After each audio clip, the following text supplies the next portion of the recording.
popcorn.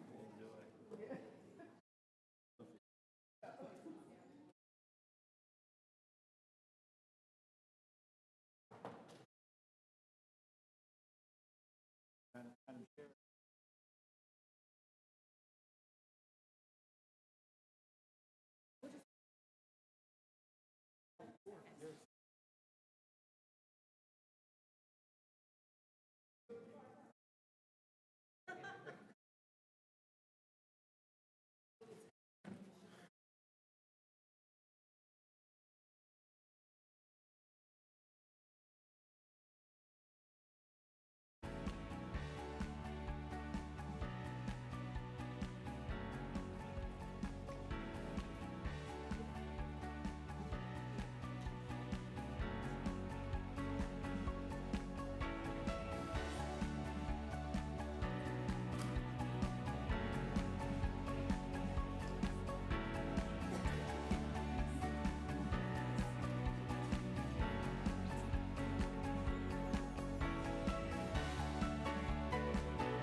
Good evening, everyone.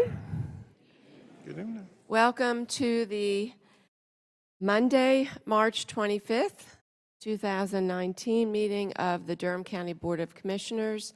Thank you all so much for being here this evening. I will now share the public charge. The Board of Commissioners asks its members and citizens to conduct themselves in a respectful, courteous manner, both with the board and fellow citizens. At any time, should any member of the board or any citizen fail to observe this public charge, the chair will ask the offending person to leave the meeting until that individual regains personal control. Should decorum fail to be restored, the chair will recess the meeting until such time that a genuine commitment to the public charge is observed. As a courtesy to others, please turn off cell phones during the meeting. And I will now ask that we rise for the Pledge of Allegiance.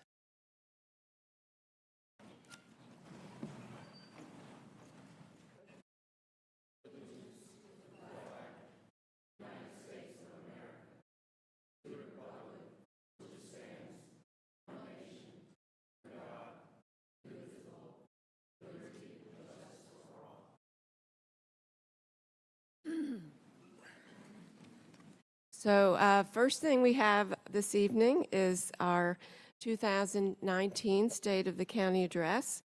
And I'm going to ask that we all move and sit with the audience to first watch the video that staff has created for all of us.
Okay, well, maybe we will watch the video at the end, but if you didn't get a chance to see it, it was really focusing on a lot of the awards that Durham County staff have won this year, and also just some of the accolades about Durham. But I will promise you that I will not shut off automatically and stop, so.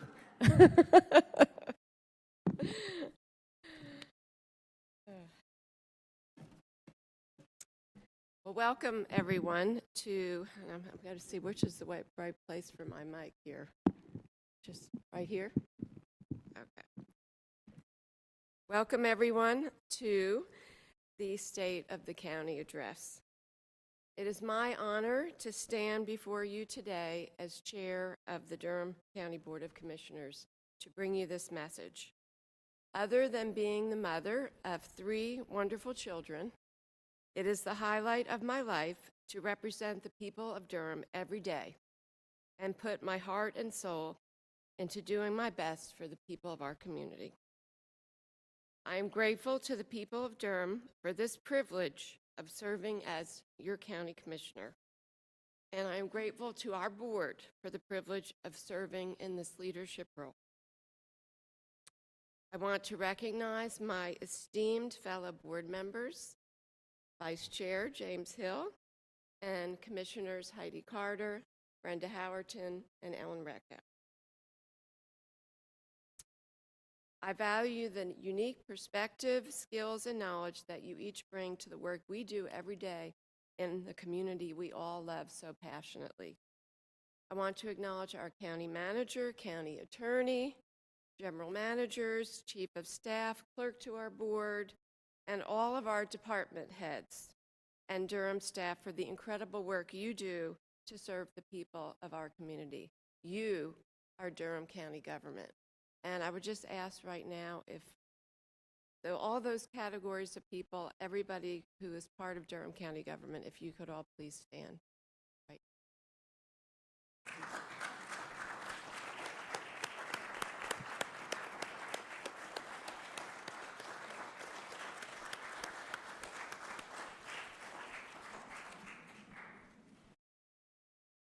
The State of the County is an opportunity to reflect on where we are in our mission for Durham County to be a place where all people can live, work, and thrive. This is a chance to reflect on our achievements, our challenges, and where we need to remain focused in the years ahead.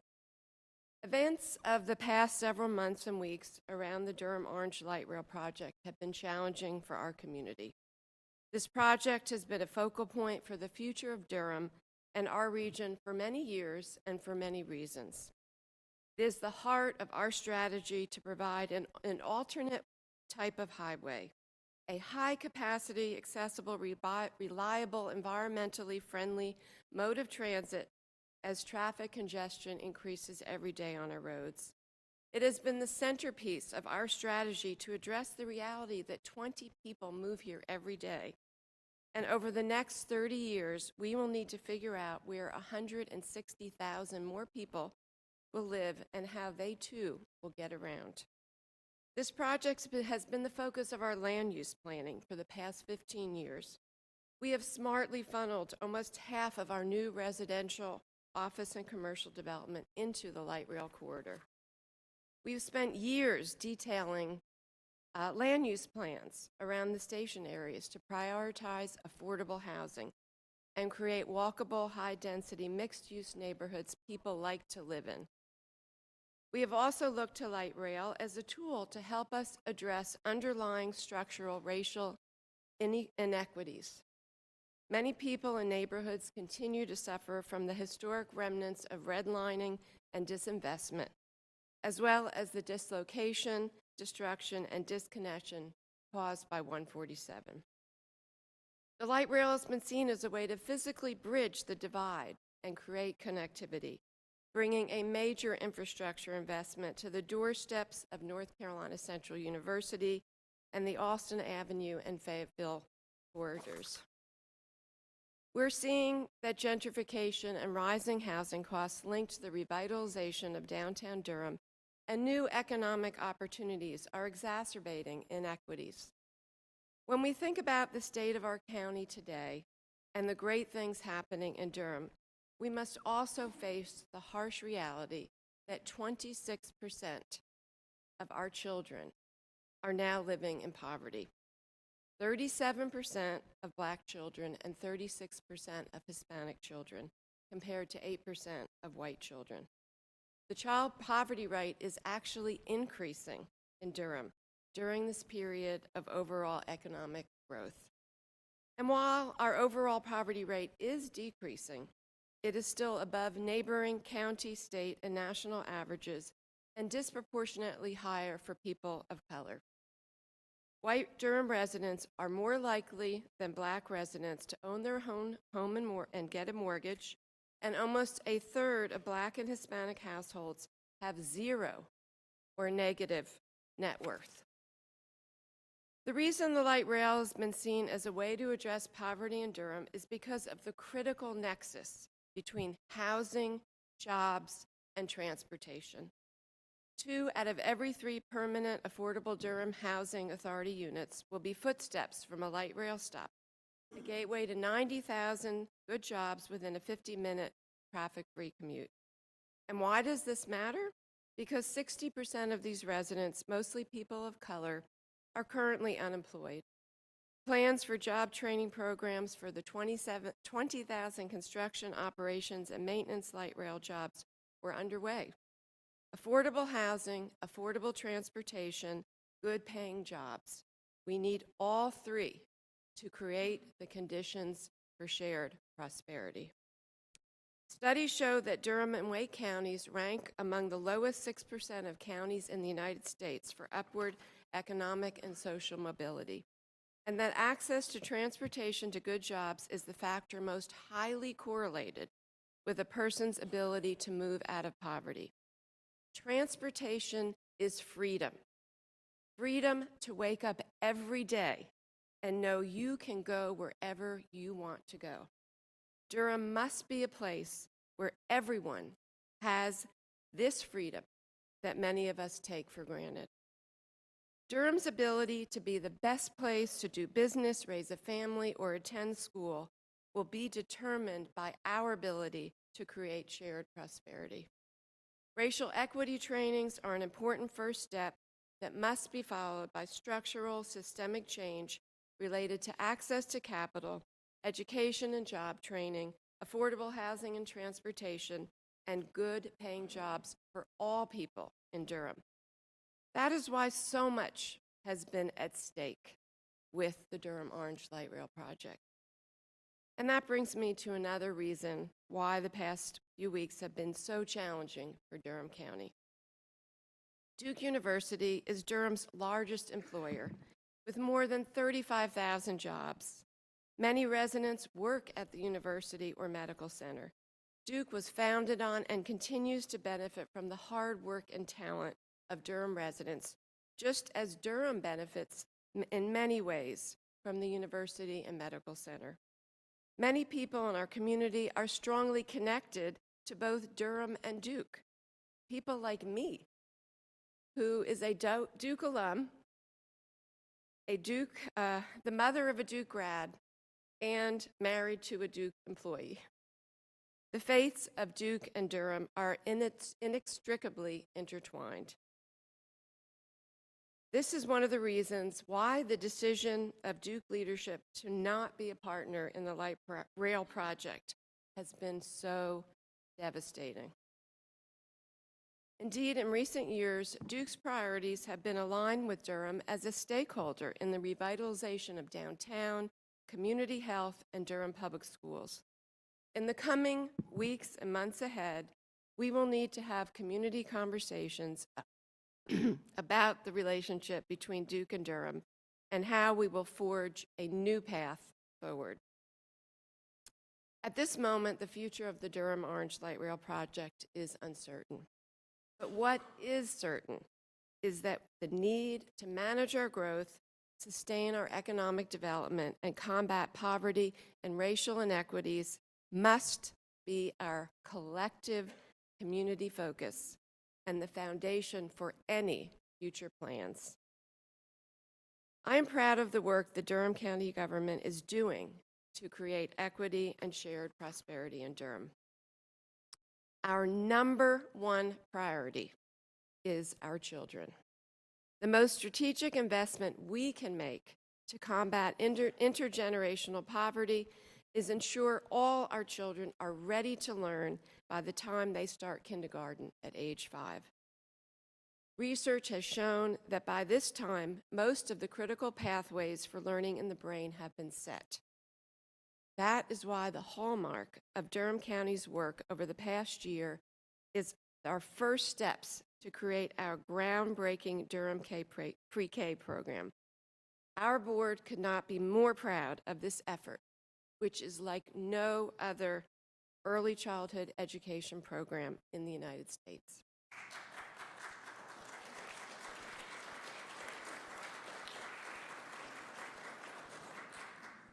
This past year, we delivered on our promise of 1 penny for pre-K and invested more than $3.5 million in our Durham pre-K program. With the leadership of Linda Chappelle, and expertise, and the staff of Child Care Services Association and the Durham Pre-K Governance Committee, we are creating a program that will leverage the potential and build the capacity of existing Durham Pre-K programs, increase the salaries of our severely underpaid pre-K teachers, increase the salaries, invest in their professional development, and create a high-quality pre-K curriculum that exceeds the standards of 5-star pre-K classrooms. And I would like to now ask Linda and any of the staff who are here from Child Care Services, if you would still please stand, any of the members of the Governance Committee, and also we have 5 new classrooms who just launched this month. I don't know if anyone's here from Brown's Early Learning School. Ms. Cheryl Brown, are you here? Please stand.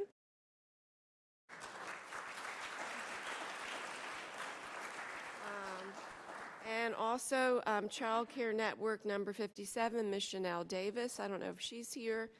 And she's an assistant teacher in Durham Pre-K. And I'm not sure if Miss Shatiba Bullock is here, who is the education manager at Durham Head Start. And Linda and your staff, can you please start? Oh, okay. Thank you. You all stand up too.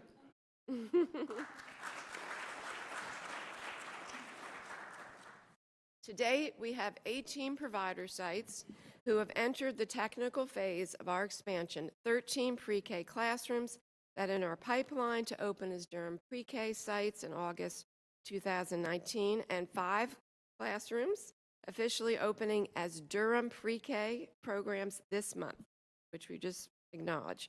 And we will also be providing subsidized or sliding scale fees to support the goal of universal access to high-quality pre-K education. This is a long-term systemic investment that will help us change the fact that only 38% of children, predominantly white children, begin kindergarten ready to learn. High-quality pre-K education is the first step of a successful cradle-to-career continuum that begins with an equitable foundation for lifelong learning and ends with a pathway to a self-sustaining job. Price tag is high. It will eventually cost $15 million per year to fully implement the Durham Pre-K program. Durham County cannot do this alone. We invite community stakeholders and partners to share in this vision and help us ensure all of our children can thrive. Other highlights of our strategic plan, Goal Area 1, Community Prosperity and Empowerment, are also tied to our board's focus on cradle to career. Another important priority is making sure we have a diversity of good-paying jobs with different skill levels for people in our community. In the past year, our economic development investments have resulted in 1,440 new jobs, and $338 million worth of new investment in Durham. We have seen expansions of RTP's companies such as Biogen, Census, and LabCorp. Avexis, also an RTP, will invest more than $100 million in Durham County and create 400 new jobs, many of these manufacturing and warehousing jobs that do not require advanced degrees, but pay average annual wages of more than $70,000. And in Trayburn Industrial Park, Corning will invest more than $180 million more dollars in their campus to expand and create 317 more jobs, of which 259 will be manufacturing jobs that also pay about $70,000 per year. We are very fortunate in Durham. We have lots of jobs, nearly 200,000, and our county has the highest average wages in the state. But many of our residents who need them the most are still not benefiting from these jobs. We call on our partners, our manufacturing employers in RTP and Trayburn, Durham Tech, Durham Public Schools, the Office of Economic and Workforce Development, NC Works Career Center, Durham Housing Authority, the Chamber of Commerce, Made in Durham, our Workforce Development Board, and our nonprofit employment partners to create the pathways of internships, apprenticeships, certifications, and trainings necessary to put Durham youth and adults in the line for the good jobs that Durham County is supporting with economic incentive. At last week's Durham CAN meeting, attended by 650 people, we also heard this call. I applaud Durham CAN for helping to lead the way. We have all the ingredients. The time is now. Let's make this pipeline happen.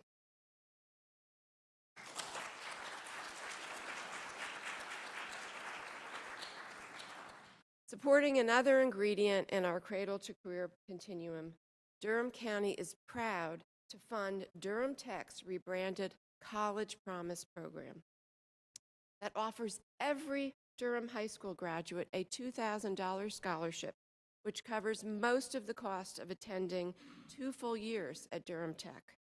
The Durham Tech College Promise can propel every Durham youth into a post-certificate job or continued studies at a 4-year university or college. Every high school student and every parent in Durham needs to know about this college promise. Money should not stand in the way of any high school graduate in Durham County pursuing a trade, career, or college. Nothing is more important than investing in our children, our most precious resource. Over 1/3 of Durham County's budget, more than $150 million, is allocated for education. We continue to provide strong support for Durham Public Schools with some of the highest school funding in our state. We rank 3rd in our per pupil spending and 4th in teacher salary supplements. DPS is also impacted by the challenges of our children living in poverty, as 59% of students qualify for free or reduced lunch. One of the solutions to this challenge is the community schools model. Durham County is directly funding 2 pilot community school programs at Lakewood and Southwest Elementary Schools. The role of the community schools coordinator is to help empower and engage parents, teachers, and students to come up with school-based solutions and provide better connections to community resources to support student achievement. We look forward to seeing the progress with this school community-based approach in the years ahead. In Strategic Goal Plan Area 2, Health and Well-Being for All, okay, sorry, I skipped a page. We must face the challenge of increased charter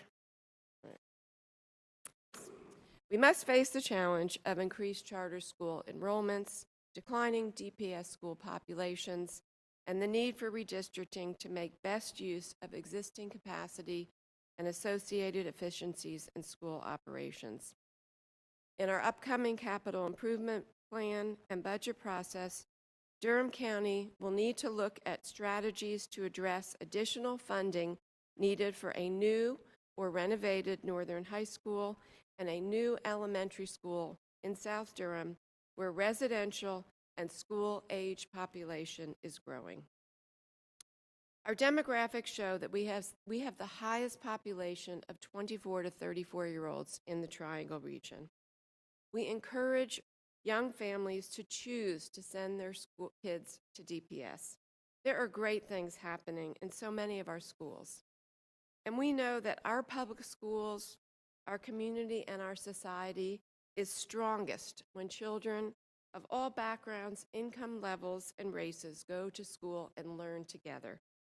Our public schools can create a community of shared prosperity. In Strategic Plan Goal Area 2, Health and Wellbeing for All, Durham County continues to implement programs to address health disparities so everyone can be healthy. This past year, the Durham Board of County Commissioners adopted an Adverse Childhood Experiences, ACEs, resolution. We now understand that when children, especially young children, are exposed to toxic stress, biochemical and structural changes in the developing brain lead to adverse effects on overall health and wellness. But we also know that with the right interventions, these negative impacts can be reduced. Out of the top 10 large counties in North Carolina, Durham has the highest percentage of our population, 25.9%, considered to be at risk for ACEs. The ACEs Task Force, with leadership from Commissioners Carter, Howerton, and Reckow, envisioned Durham as a trauma-informed community. Work is underway to build a community resilience model. 15 staff members are now trained to teach others about the impact of trauma and chronic stress.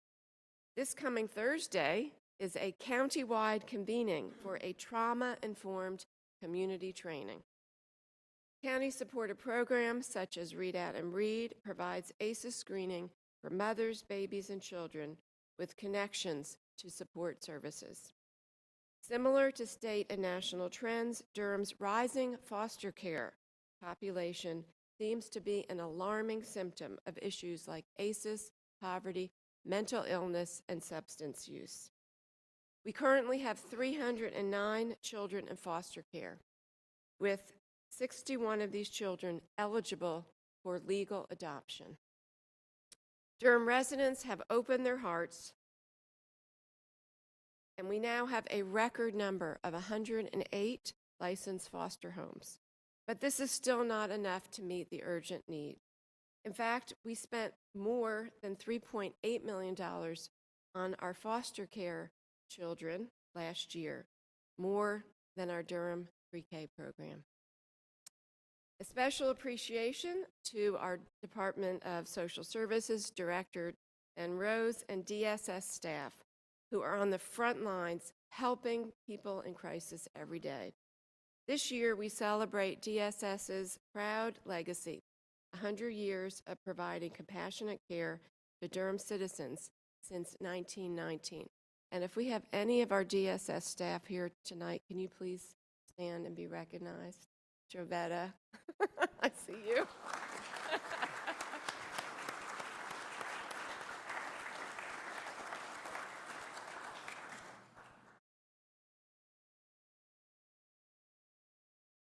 In our 2017 Community Health Assessment published this year, we see the 2018, we see the interrelationship between health and poverty. The county-wide health survey identified the community's top 5 priorities for good health. Number 1, affordable housing. Number 2, access to health care. Number 3, poverty. Number 4, mental health. And number 5, obesity, diabetes, and food access. These priorities underscore the importance of the social determinants of health. Research shows that environmental factors are more impactful on health outcomes than biological or genetic factors. And we see that play out in Durham, where your life expectancy is tied to your zip code. Durham County continues to take the lead in addressing medication misuse and substance use. Since our leadership forum last February, representatives from sectors across Durham have formed Durham Joins Together to Save Lives, a countywide task force chaired by Dr. Wanda Boone, director of Durham Together for Resilient Youth, and myself. And I don't know if Wanda is here tonight. We also have 3 task force, prevention and education, led by Dr. Angelo Birch and Wanda Boone. Number 2, mental health and treatment, led by Cindy Haynes and Dr. Ashwin Potkar. And data, led by Ryan Bell and Michelle Easter, who have all been hard at work on cross-system collective impact strategies. I am so proud of the collaborative and innovative work of these committees, which have already resulted in several grants and pilot programs to offer follow-up treatment and peer support for people at their point of contact, and plans for MAT or medically assisted treatment for people in our detention center. And I want to see if anyone here who's participating in the Durham Joins Together, if you could please stand and be recognized as well right now.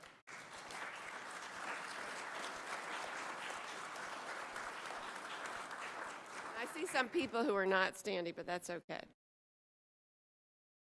Durham County Public Health Department continues to lead the way, promoting our free naloxone kits to reverse overdoses and our free needle exchange program. The great news is that occurrences of overdoses are declining in Durham, but we are seeing a disturbing trend of racial disparities, with higher per capita overdoses, especially with heroin and cocaine within our Black population. Looking at crime data, we see the positive trend of continuing decrease in property crimes, but violence plagues our community. Durham County ranks 4th highest in the state for violent crime, with 613 incidents per 100,000 people. We consider violence to be a public health crisis because of its detrimental impact on the well-being and health of individuals, families, and neighborhoods. We recognize the urgent need to stop violence, as it can spread like an epidemic in real time and across generations. We see our investment in Bull City United, our violence interruption program, paying off dividends. Over the past year, violent incidents have declined in both the McDougal Terrace and Southside neighborhoods, with BCU staff involved in 157 successful mediations, an increase of 104% over last year. BCU workers also connected 44 people to jobs, with more than half of these people gaining employment. Thank you to our BCU staff. And I would like to ask if actually you all can come up here.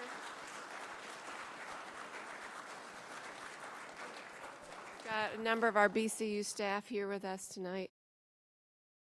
Thank you all. Just want everyone to give you a round of applause.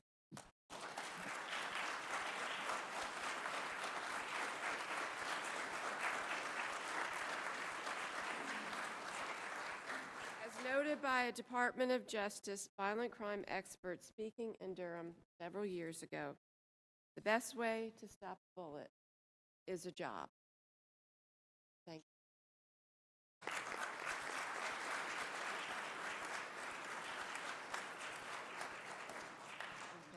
Okay, and I see Dr. Lowry trying to hide in the back here, who is the director of both BCU and Project Build.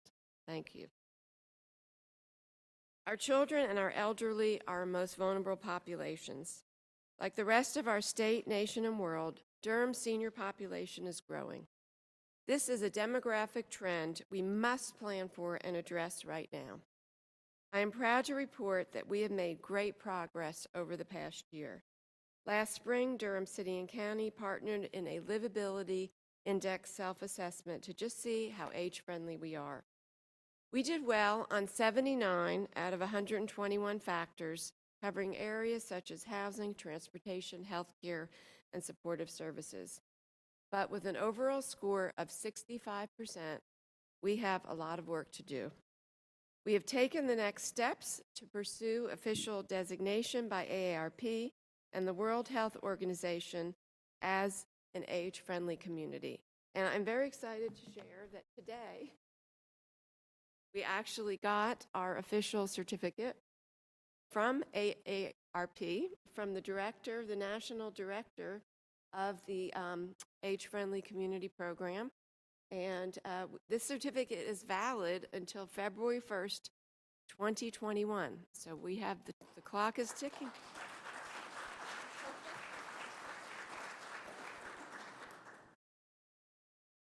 Our first requirement is to create a Durham County Master Aging Plan. We hope you will get involved.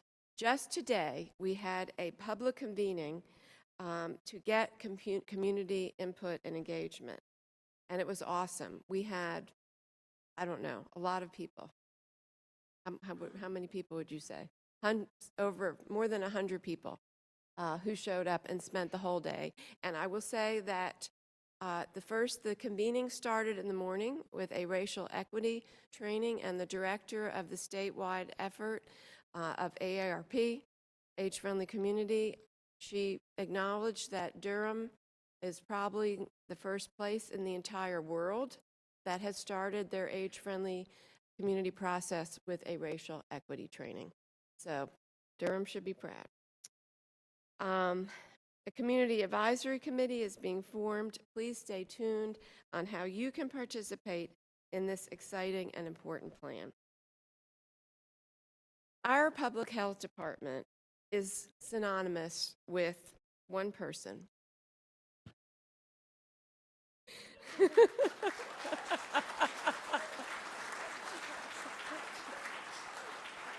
that is our director, Gail Harris.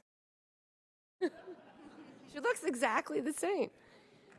Gail has been a part of the Durham County Health Department for 47 years. And this picture was taken before she was part of the Durham County Health Department. She's been with us for 47 years. Gail will be retiring this year after literally devoting her life to improving the health of people in our community. Gail, we thank you.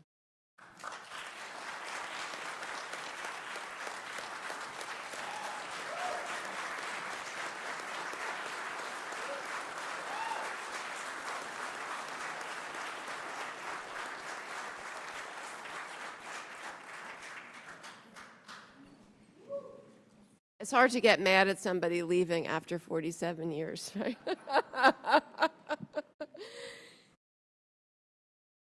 There is a lot of progress to share around our strategic goal plan area 3, Safe Community. We recognize the vital importance of our first responders. To address gaps identified in our 2018 classification and compensation study, we have invested more than an additional $1.4 million in first responder salaries, benefiting 534 employees. We have welcomed a new sheriff, Clarence Burkhead.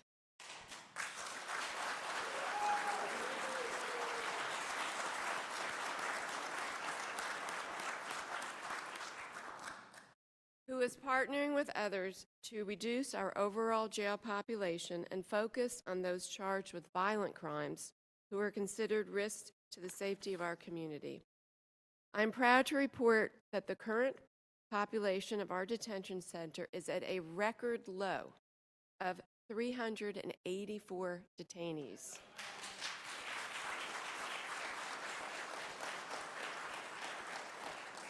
Compared with 535 in 2016. Over the past year, the Durham County Board of Commissioners has invested more than $946,000 to ensure that all necessary safeguards to prevent suicide risks for detainees are installed by October 2019. To improve staff safety, $850,000 has been allocated to raise pod stations. This year, we have also seen the opening of a mental health pod for male detainees so that people can get the specialized care and services they need. This coming year, we look forward to the opening of our mental health pod for women. Durham County has also expanded funding for the Durham Literacy Center's high school equivalency and job skills training program. We are excited that the detention center recently received official designation as a GED testing site and was able to hold the first ever high school graduation.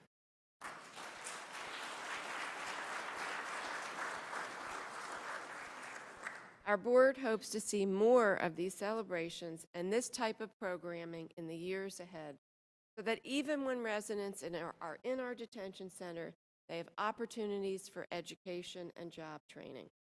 And right now, I'd like to just recognize all of the members of the Office of the Sheriff to please stand.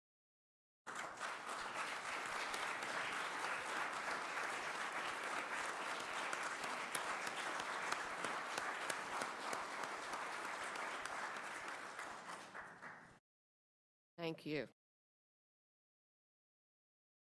Durham County is preparing for the implementation of Raise the Age and the Juvenile Justice Reinvestment Act. Significant investments need to be made in the Durham County Youth Home. We are looking to partner with the state on this project as Durham County provides one of only 2 existing regional facilities in North Carolina. Staff is also evaluating ways to keep our youth separate and create a youth pod at the Durham Detention Center. Our priority is doing what we can, doing what is best for all of our youth. Our board supports Sheriff Burkhead and his policy in regards to ICE detainer requests. We strongly condemn recent ICE activity in Durham, which has terrorized children, families, and neighborhoods. These actions do not make Durham safer and in fact have the opposite effect, as people who are witnesses or victims of crime may not come forward out of fear of law enforcement. We also see the consequences in Durham County government as people cancel appointments to sign eligible children up for pre-K programs. But this has only motivated our staff to work even harder to reach these parents. We are investing in the people of our community by trying to keep people out of our criminal justice system in the first place and helping justice-involved residents transition successfully back into our community. Our model misdemeanor diversion program has been expanded to 16 to 21-year-olds, and efforts are underway to further expand this program, which has a 99% completion rate and a 9% recidivism rate. Misdemeanor diversion works.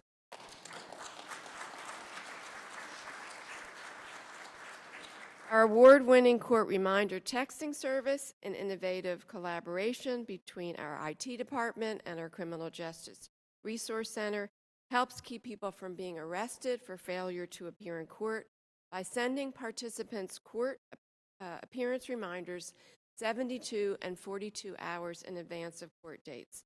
Enrollment in this program has increased by 15%, and arrests for failure to appear continue to decline.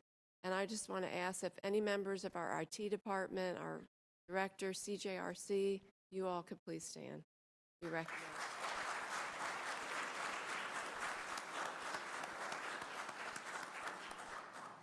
CJRC is expanding mental health and substance use reentry support services thanks to a more than $749,000 3-year federal grant. Our growing reentry council has developed a network of 62 partner agencies to support the 700 annually returning justice-involved residents. In the past year, housing was provided to 40 people, vocational training for 6, and transportation assistance for 203 clients. CJRC is also the recipient of a grant-funded work with the Pretrial Institute to determine how we can improve and expand our pretrial release program. Pretrial release saves Durham taxpayers nearly $2 million a year per person in daily detention costs. And most importantly, the costs of the collateral consequences of job loss, negative impacts to families, and increased rates of recidivism associated with even just a few days in the detention center. We have seen lots of changes in the past year in how our residents are getting the most effective and efficient delivery of our first responder services. Durham County Fire and Rescue Services merged and consolidated with the Durham City Fire Department. We celebrated this model of collaboration with the opening of the co-located Station 17 Fire and EMS facility on Leesville Road, better serving our growing residential development in this part of the county. Our community paramedicine director, Helen Tripp, and paramedics Philip Keene and Michael Gailey are doing a great job of helping people who need wraparound support and connection to resources. Thanks to their efforts, we are seeing the number of program participants increase and associated 911 calls per participant decrease. And I see that we have Philip and Michael.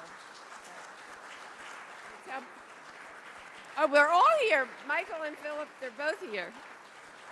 Just stay standing a minute. We have both of our paramedics here, Michael and Philip, and then Helen, our director. So thank you. Now, who's working? Because I know one of you is on a 12-hour shift. Okay, good. Thank you all so much for being here. Such a great program. Almost daily, we learn about events linked to natural disasters, climate change, gun violence, or terrorism that devastates communities.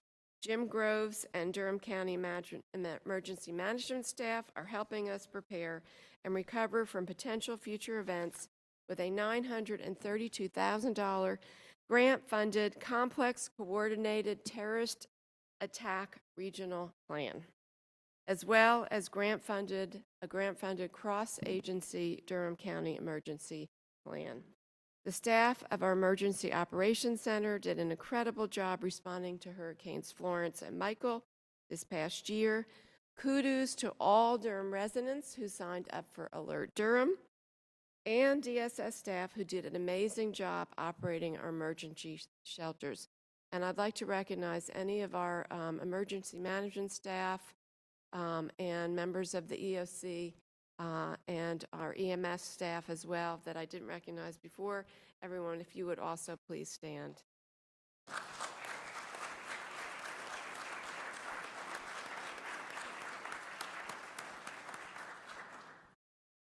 Another shout out to DSS for administering 13,077 DSNAP applications and issuing $4.2 million worth of benefits to Durham residents during a marathon 8-day effort in the aftermath of Hurricane Florence. Reflecting on Strategic Plan Goal 4, environmental stewardship and community prosperity, Durham County has had a record-setting number of ribbon cuttings this year. From Station 17, newly renovated Admin 2, state-of-the-art Joint 911 Center, to the renovated W.G. Pearson Center, home of Student U and other youth-centered nonprofits, we are continuing to make long-term investments in our community. The main library renovation is taking shape and will be the centerpiece of downtown Durham.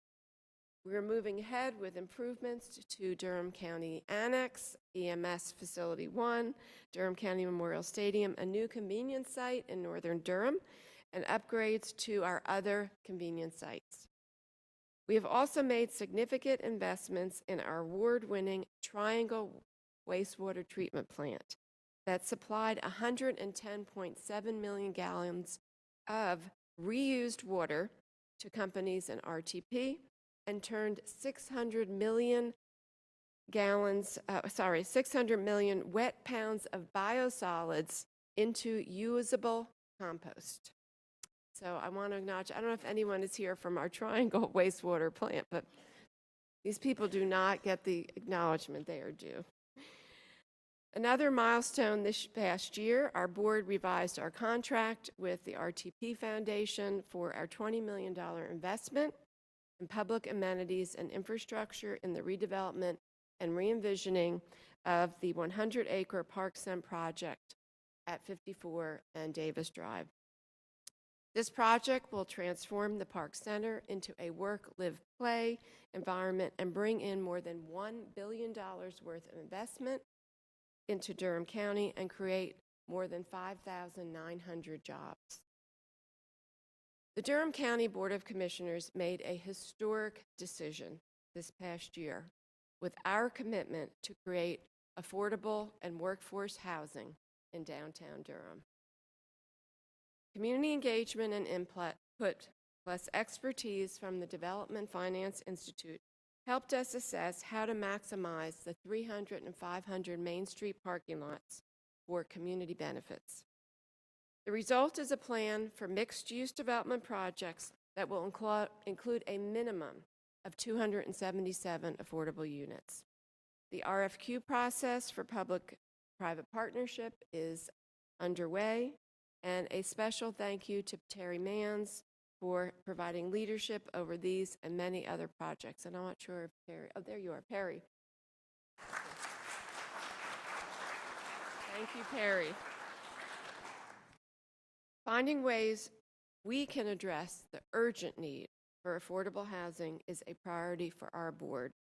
I am proud to also highlight our newly adopted affordable housing surplus property, which ensures that any surplus properties that are not eligible for county functions will be made available to the city for affordable housing purposes. And thank you to Jane Corrist and her staff who made this happen, and I'm not sure if Jane or any of her staff are here tonight.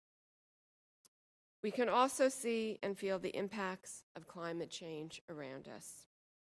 This past year, our board took the bold step of passing a climate change resolution that challenges Durham County government to transition to 100% renewable energy by 2050. And thank you to our Environmental Affairs Board for your work on this important resolution. Our first ever sustainability report shows that since 2009, we've reduced greenhouse gas emissions from our buildings by 22% and our utility operations by 15%. Next steps are a sustainability plan that will guide the actions we need to take to meet this aspirational 2050 goal. And thank you to Tobin Freed for your help and your work with the Triangle Regional Resiliency Plan that can help us prepare for increased flooding, extreme heat and cold, drought, and wildfires associated with climate change. And I'm not sure if Tobin is here tonight.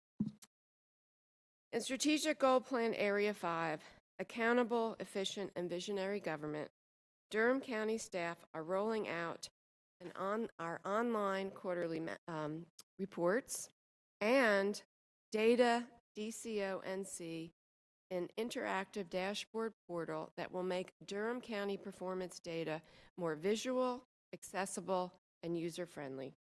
We hope that everyone will check out the online departmental strategic plan and budget data to better understand what is happening in Durham and see how your tax dollars are being put to work. Thanks to the leadership of our recently retired tax administrator, Kim Simpson, and our interim director, Teresa Hairston, Durham County posted the highest ever collection rate of 99.82%. And Teresa, thank you, Teresa. As everyone surely knows, we have just completed a reevaluation of our 116,000 properties located in Durham County as we move to a 4-year cycle to better address the swings that can happen with the longer span of an 8-year cycle. As expected, the highest increase in market values appear to be in downtown Durham and adjoining neighborhoods. Outside of these areas, there seems to be mostly moderate change. Our tax administration staff has worked hard to provide information to residents and make the appeals process as user-friendly as possible.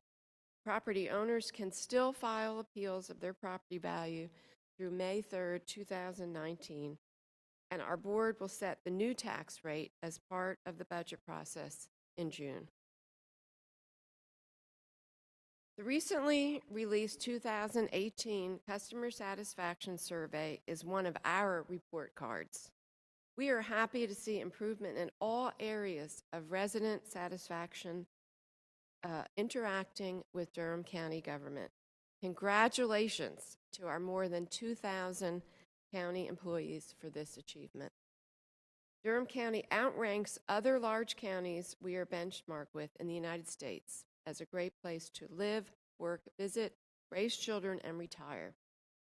The survey identifies public education, DSS, and public safety as the areas that need our greatest improvement. Of note is the growing resident dissatisfaction related to how people get around. Whether it is the condition of our roads, bicycle and pedestrian facilities, our public transit system, or general ease of travel, the survey indicates declining citizen satisfaction or low ratings in comparison with similar-sized communities. Improved mobility is clearly a growing need in Durham County we must address. I am incredibly proud of the work of our City County Confederate Monuments Commission. Thank you to co-chairs Robin Kirk and Charmaine McKissick-Melton and all of the commission members. You devoted countless volunteer hours to thoughtfully guide our community through an inclusive and transparent process of engagement, education, and dialogue. Thank you to all of the Durham residents who participated in this process. And thank you to Donna Rewalt and all of the volunteer facilitators, many who are our Durham County staff, for your role in supporting difficult conversations about the legacies of slavery, racism, and white supremacy that continue to impact us all today. And I want to recognize, I see some of our facilitators who are in the audience here. I don't know, anyone who, any commission members and facilitators who helped out with the process or engaged in the process.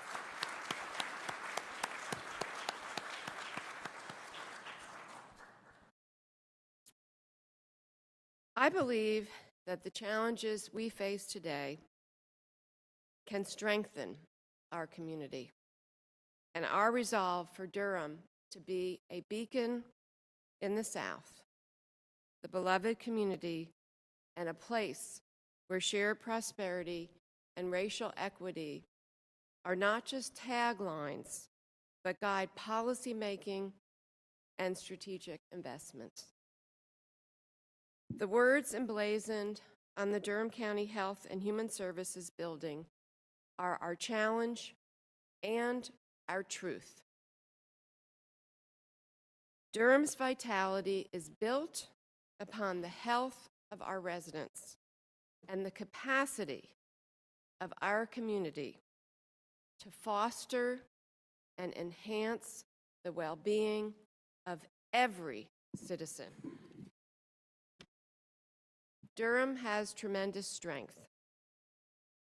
As we are reminded in the film, The Best of Enemies, Durham's legacy is the grit, determination, and resilience of our people, who will be the unrelenting force for positive change.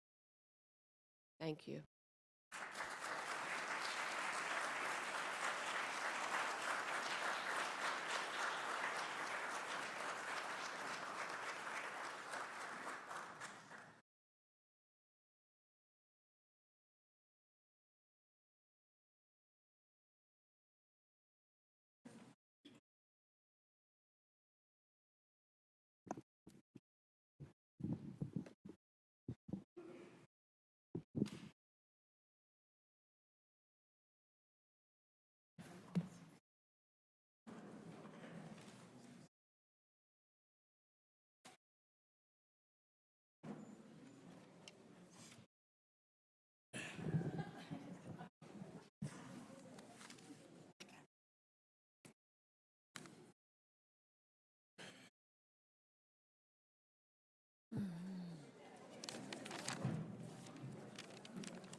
the mayor's here.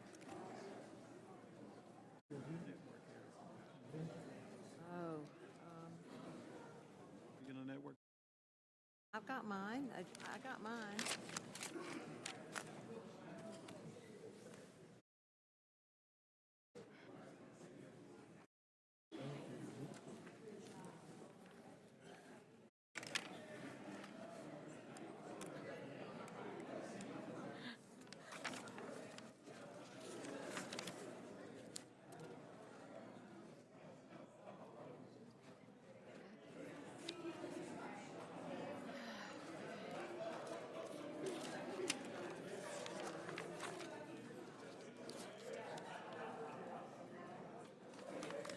Not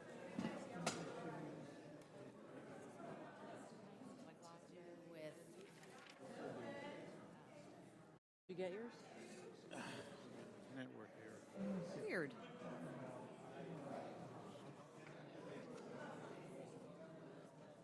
okay. Now, And then we got to figure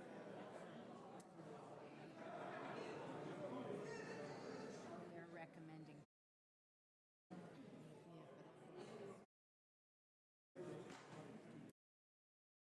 out. I need to look and see. Okay.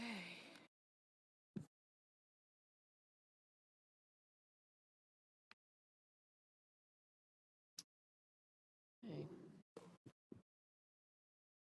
The next item on our agenda is advanced public comments on the not physical,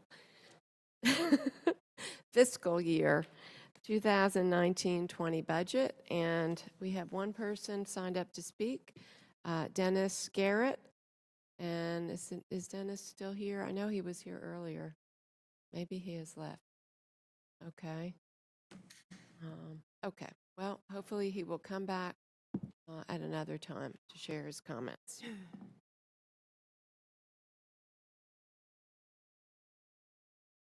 Okay, are there any agenda adjustments this evening? Seeing there are no adjustments, I'll move on to the announcements. Champs Grant presents Spring Break Lunch. During the upcoming spring break, which is actually, this is happening right now. Today is the first day of spring break. So all of this week, free lunch will be offered for children ages 1 through 18 and for adults for $2. Meals will be provided at the following locations: at Oxford Manor, 3633 Keystone Place, and the North Regional Library, 221 Milton Road. For more details, please call 919-560-2370, extension 26287. The 17th Annual Women's Forum, Visionary Women, Champions of Peace and Nonviolence, will be held this coming Thursday, March 28th from 6 to 8 p.m. at the City Hall Council Chambers, 101 City Hall Plaza. And the panelists this year are that are featured are Satana DeBerry, Durham District Attorney, T. Diane Jones, Chapter Leader of Parents of Murdered Children, and Grace Marsh, Director of Women in Action, and the ELNA, Executive Director of the ELNA B. Spalding Conflict Resolution Center. You can also RSVP online to that, but you're also welcome to just come.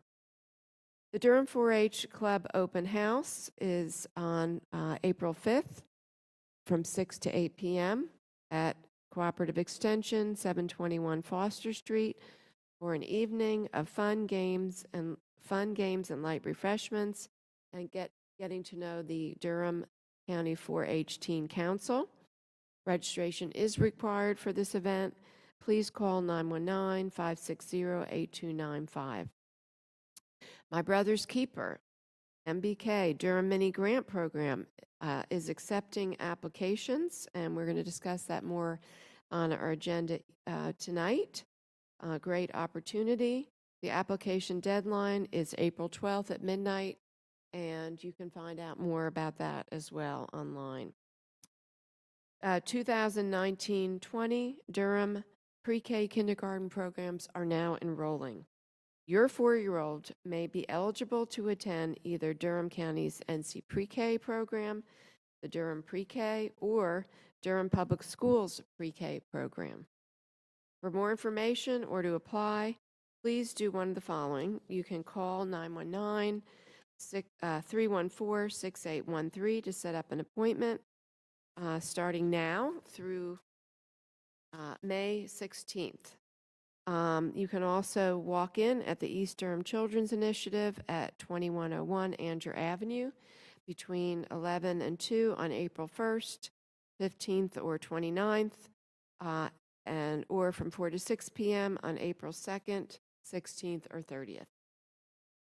Voice of Color Conference, My Brother's Keeper and NCCU Male Achievement Center are having is on April 13th, 2019, 8 a.m. to 2 p.m. at the Miller Morgan Auditorium, 1801 Fayetteville Street at the NCCU campus. And the theme is Be the Change, the rededication to Black male achievement. The event is free for males ages 14 and up. Pre-registration is suggested. They're looking for volunteers and sponsors. And I've heard that there is a record number of people who have signed up, which is great. And we won't turn anyone away, right, Edmund? Alert Durham. We know we want people to sign up for that. And we want you to get involved in all of our boards and commissions. And you can find out more information on our website. Now, and are there any other announcements? Do you want to, is there any plug for the convening on Friday, or is that registration set on that? The trauma-informed community? I mean, Thursday? Okay, got it. I just want to mention, and I think all of us went to Meals on Wheels.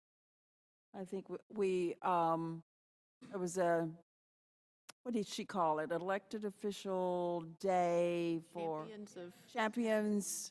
Yeah, so I just want to give a plug for Meals on Wheels. And the thing that I was left there with was that there are 300 citizens that are on the waiting list. So that's pretty, that just kind of stuck with me, that there's still, these are for seniors that are for meals and attention, and have 300 people in our community that are on the waiting list. Yeah, it's very disturbing. I will add. It's pretty disturbing for me too. It's very disturbing. Yeah. I will add that there is a group convening related to all the partners who are working with seniors and who are looking at some other innovative strategies to get food to Durham that have, some of our seniors, rather than having a delivered meal, we're looking at a model where they can have food delivered that they can prepare themselves, or things that are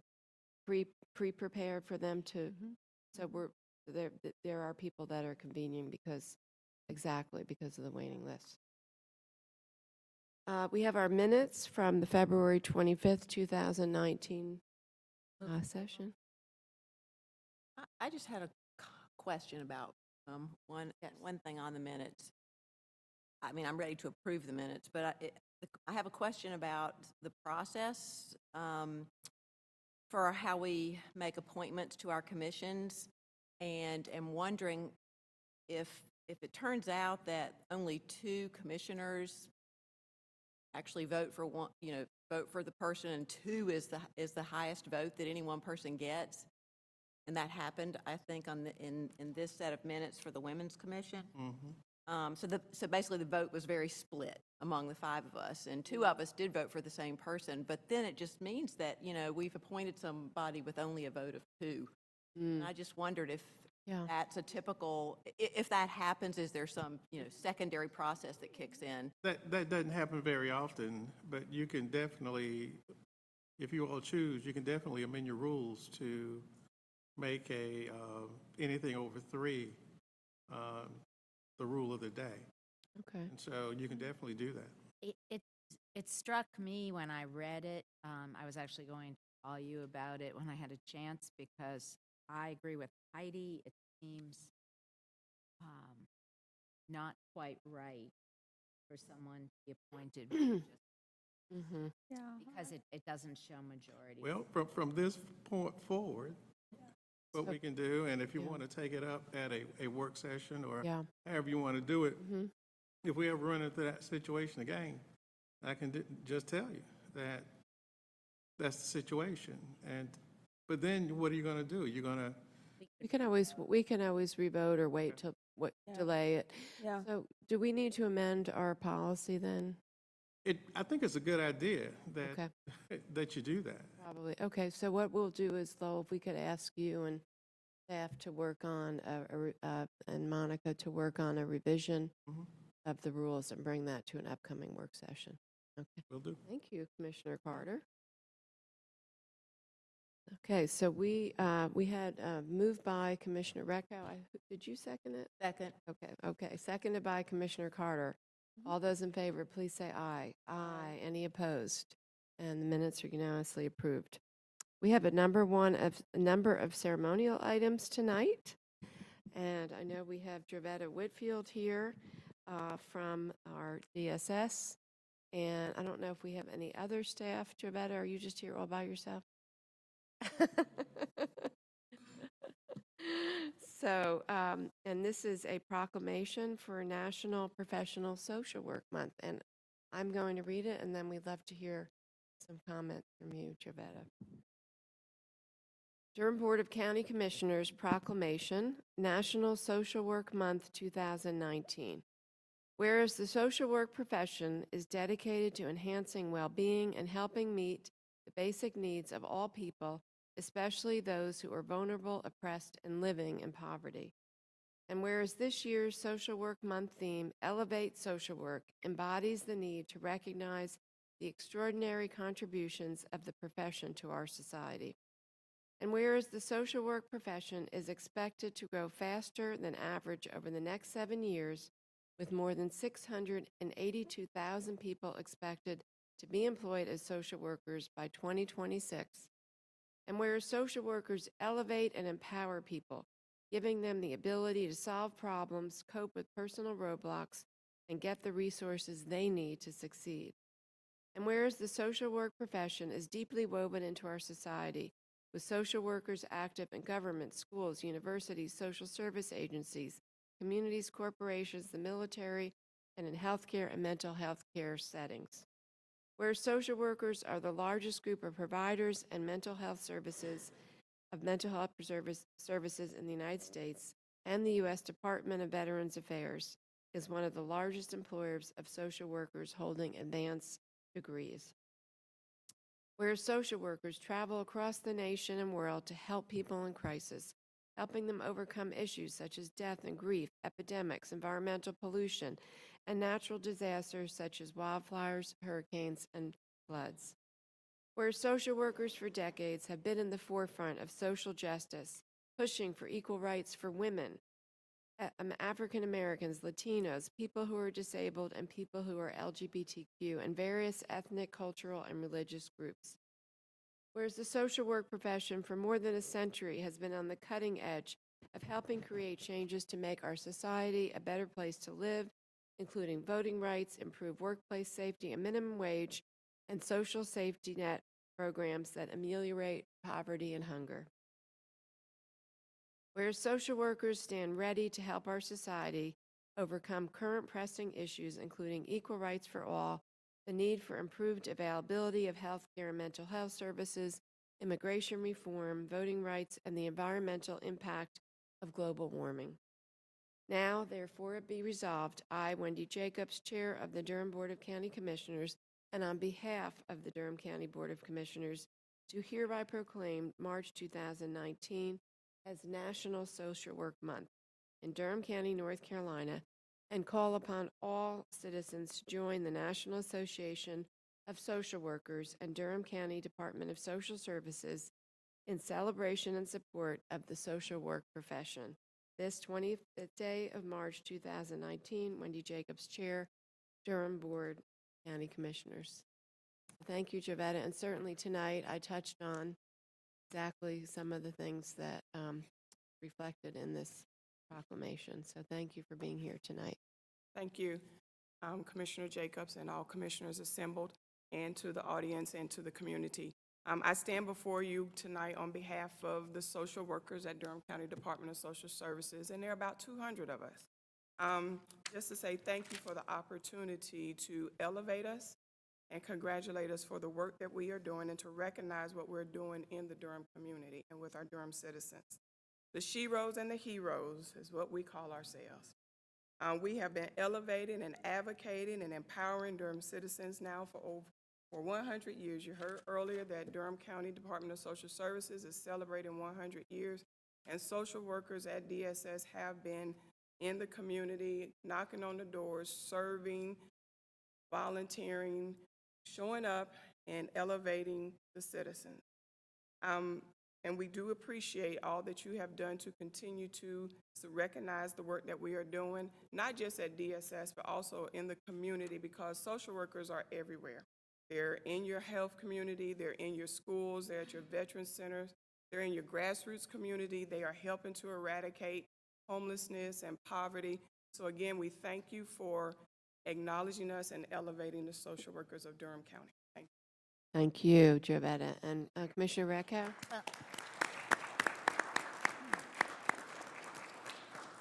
I just want to say, Jovetta, that I really appreciate the work of all of our social workers. They are working with some of the most vulnerable and most troubled people in our community, and the work that they do day in and day out is greatly appreciated.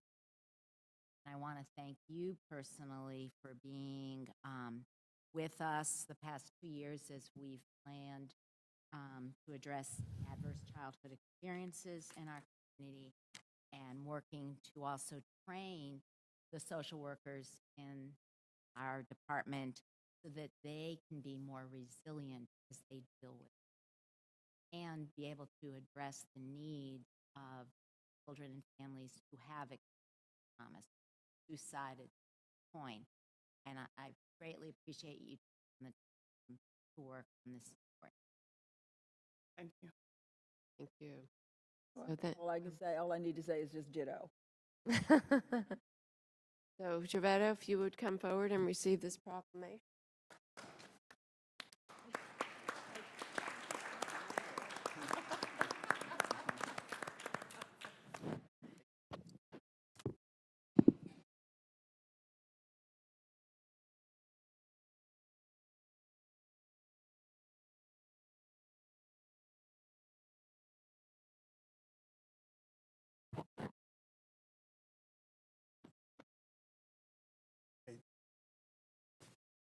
Again.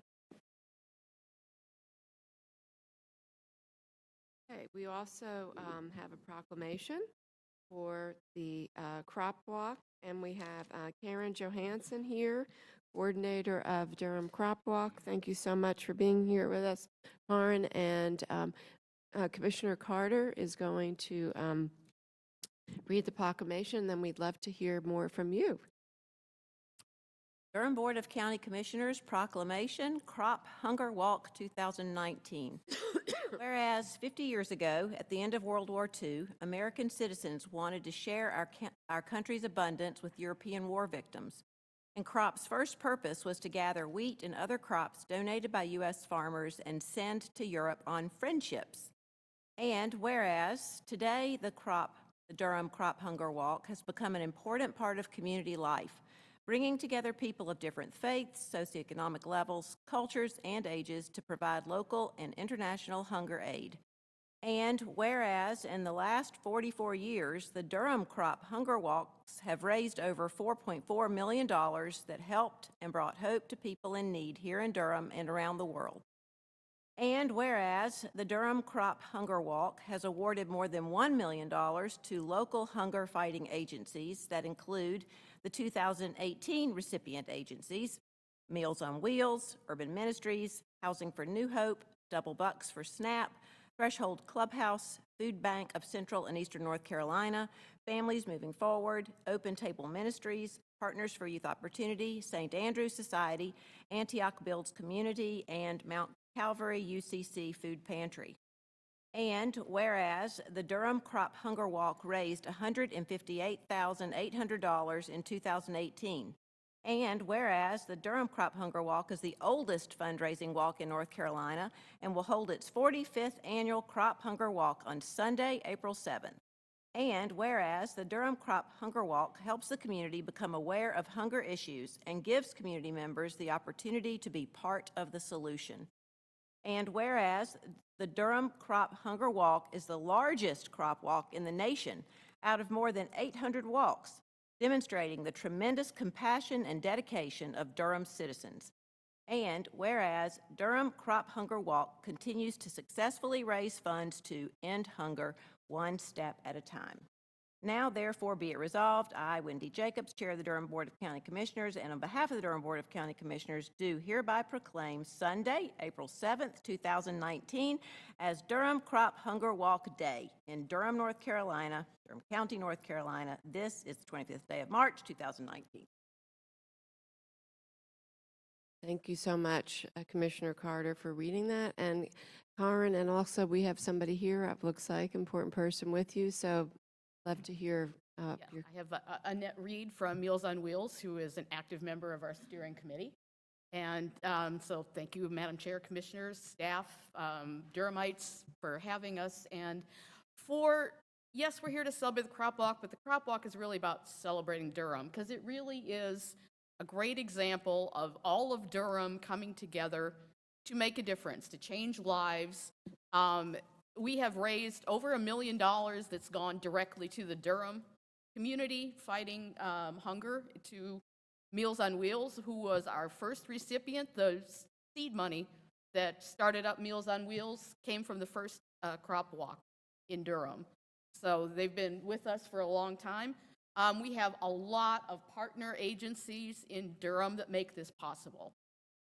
We work with the African American Dance Ensemble. We have the Durham Divas and Dude. We have Iglesia Manuel has a youth band that plays with us. We have the Durham Community Concert Band, who've been playing with us for well over 20 years. So it's just a fun gathering of folks that's making a real difference. One of the other partners we have is at NCCU, the graphic arts class, who design every year our logo as part of their class assignment. So we have brought shirts, and Annette will hand them out for you to wear when you come to the walk on April 7th at Duke Chapel. And we will introduce you there, but we're very thankful for all the support that you have given us and that we have gotten from Durham. Thank you.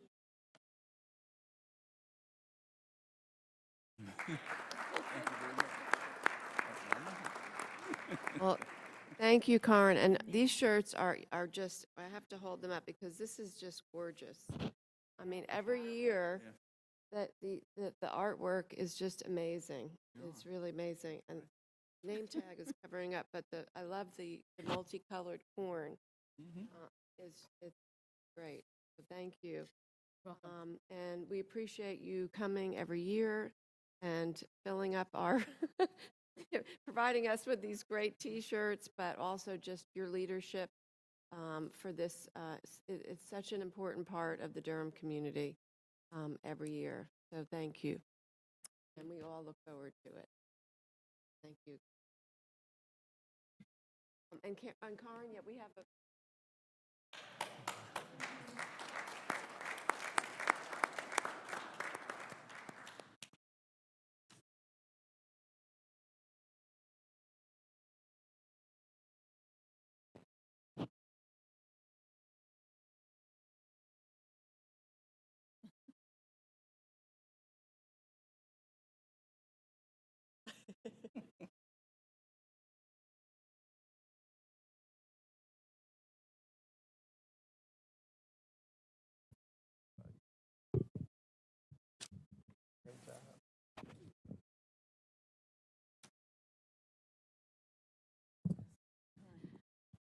We have another important proclamation for National Service Recognition Day, and I think Commissioner Hill, Sure. Commissioner Hill, if you could share that, please.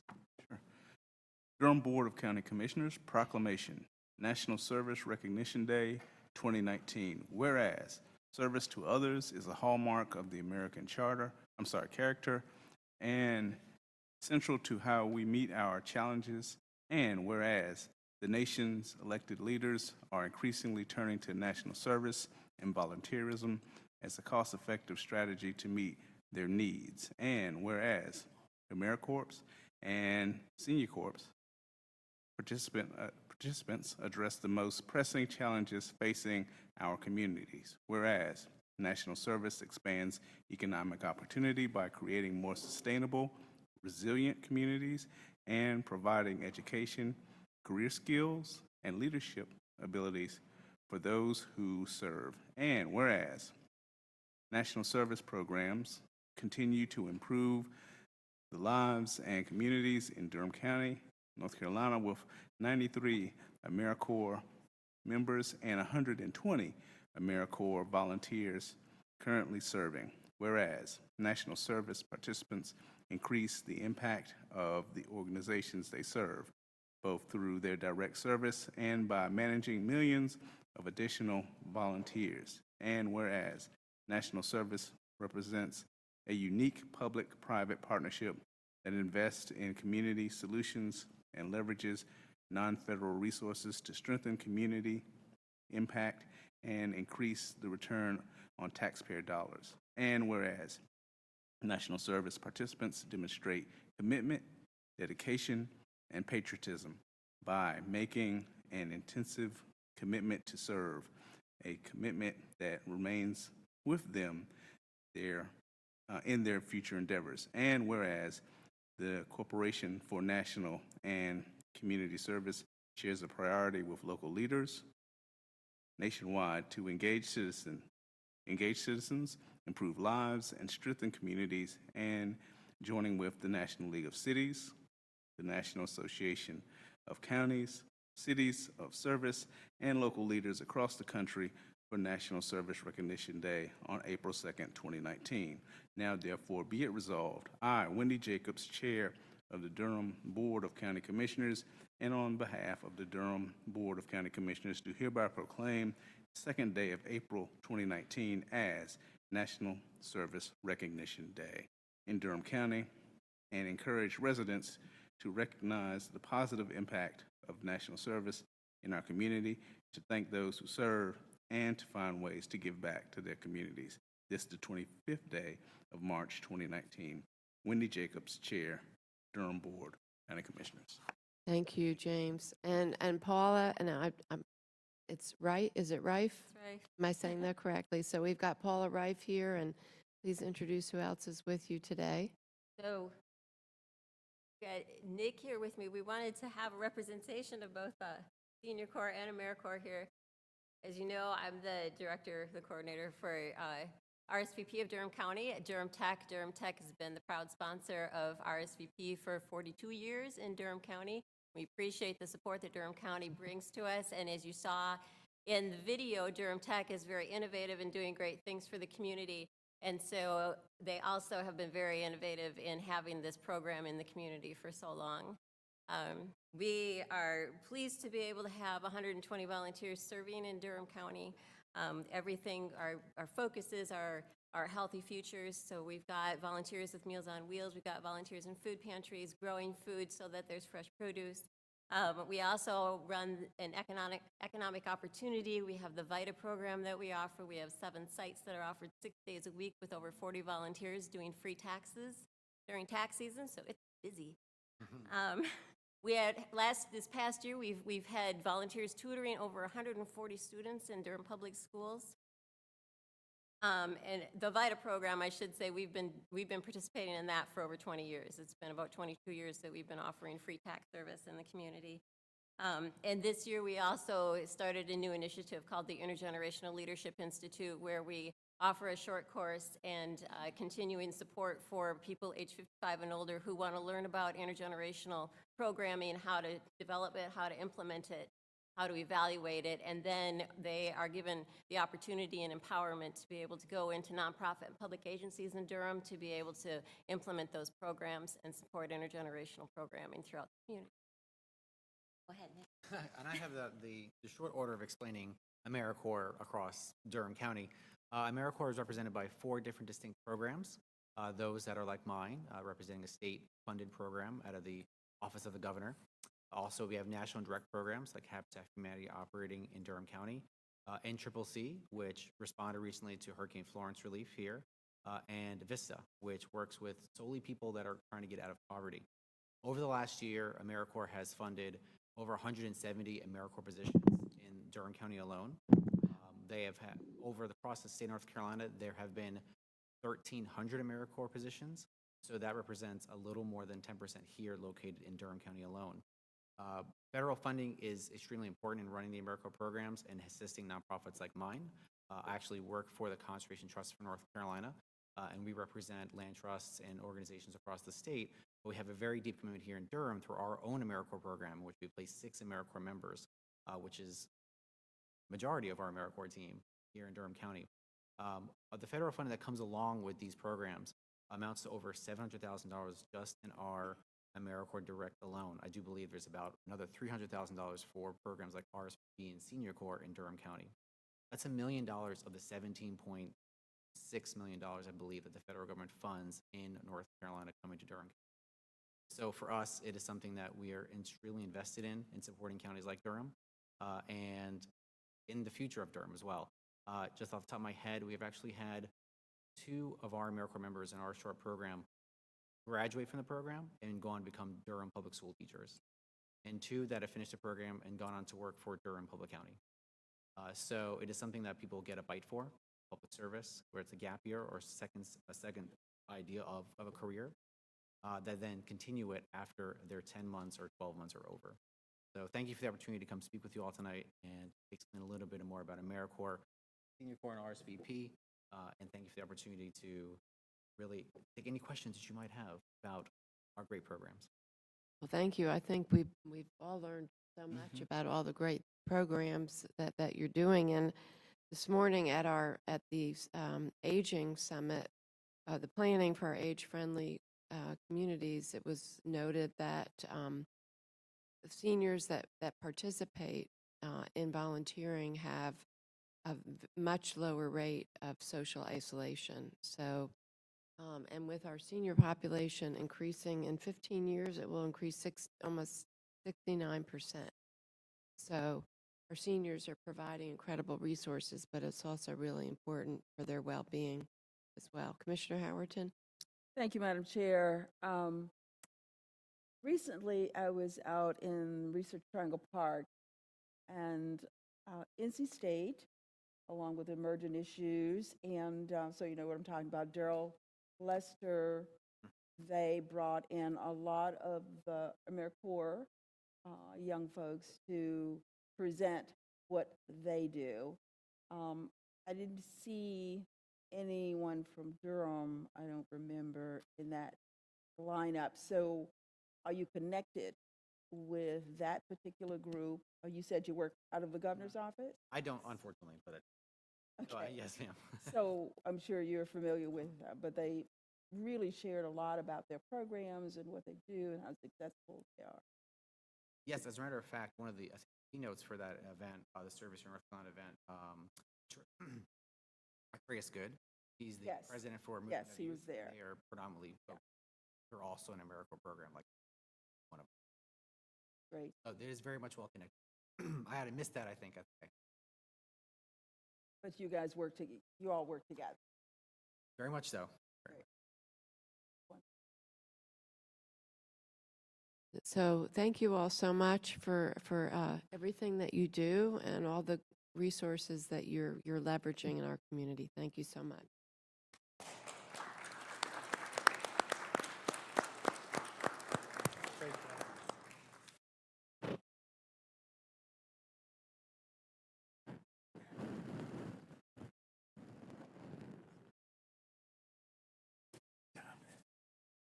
Thank you. Right.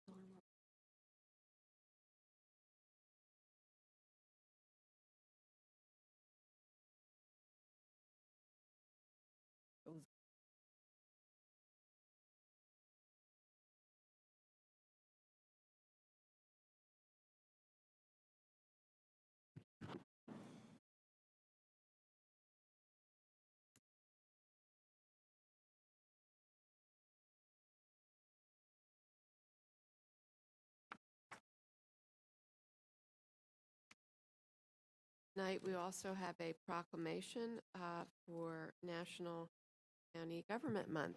And Commissioner Reckow, would you please share with My pleasure to read the proclamation for National County Government Month 2019. Whereas the nation's 3,069 counties, serving more than 300 million Americans, provide essential services to create healthy, safe, and vibrant communities. And whereas counties provide health services, administer justice, keep communities safe, foster economic opportunities, and much more. And whereas Durham County government and all counties take pride in our responsibility to protect and enhance the health, welfare, and safety of our residents in efficient and cost-effective ways. And whereas through National Association of Counties President Greg Cox's Connecting the Unconnected initiative, NACO is demonstrating how counties deliver people-centered services to our residents nationwide. And whereas each year since 1991, the National Association of Counties has encouraged counties across the country to elevate awareness of county responsibilities, programs, and services. And whereas this year's celebration, hosted by Durham County government in collaboration with community partners, will include both inward and outward-facing activities. This month kicks off with volunteer opportunities with Durham Public Schools and the Durham Center for Senior Life, includes the county opening its doors to residents that desire to tour our facilities, and ends with educational opportunities for employees based on the 2019 NCGM theme. Now, therefore, be it resolved, I, Wendy Jacobs, Chair of the Durham County Board of Commissioners, on behalf of the Board, hereby proclaim the month of April 2019 as National County Government Month in Durham County. Encourage all county officials, employees, schools, and residents to participate in county government celebration activities. This, the 25th day of March 2019. Wendy Jacobs. Thank you. And we have Dawn Dudley here, one of our public relations staff, to help us celebrate National County Government Month. Good evening, everyone. Thank you, Commissioners, for your ongoing support of National County Government Month, which we celebrate each year. I have been here now since 2001. Can't believe I've been here that long, and we've celebrated each year a different theme, and we've had both, like we said, internal and external programming for National County Government Month. So this year is going to be pretty exciting. We always try to think of unique ways to celebrate the theme this year, Connecting the Unconnected. And our team, including Randy Jones and Deborah Craig Ray, we thought of different ways that we could incorporate some of our big themes for the county, one of them being pre-K. So we reached out to Durham Public Schools, and we will have our employees volunteer to read to pre-K students. And we already have had a lot of employees sign up, so that's really exciting. And as you're familiar with our policy for the county, Durham County employees can receive up to 4 hours of volunteer services covered, or volunteer hours, and so that works perfectly for us. Also, we're collaborating with Teresa Harrison and her team in the Tax Administration Department.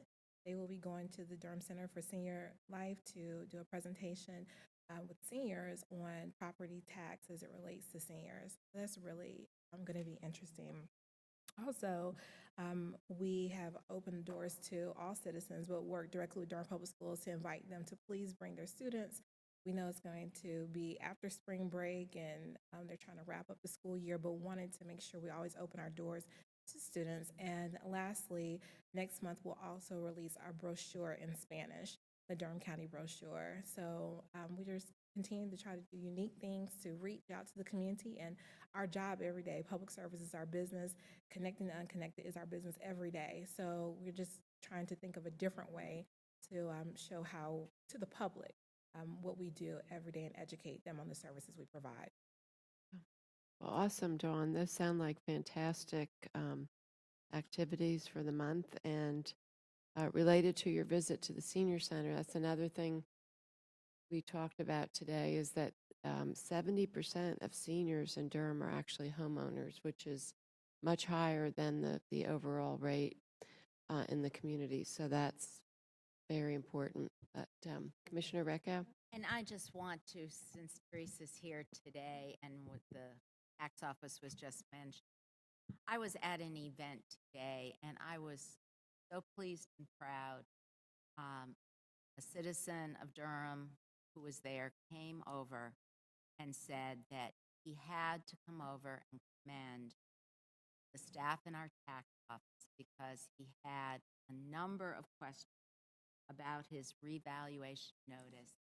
And the staff there did a super job, took all the time that he needed to answer his questions, answered them so thoroughly that even though he had thought maybe he was going to have issues, it was done have any. So I want to thank you and please commend all the reval staff for great work on the revaluation.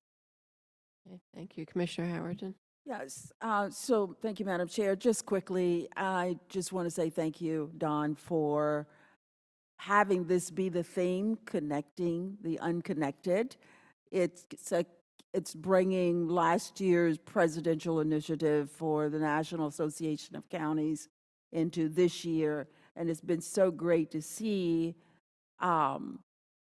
both national presidents carry the theme, because one started it last year and it's carried over. So it's really great to see that kind of work be continuous. So thank you, and that we get to do it here in Durham as well. Welcome. Thank you. Thank you. So Dawn, if you'll come forward and please receive the resolution.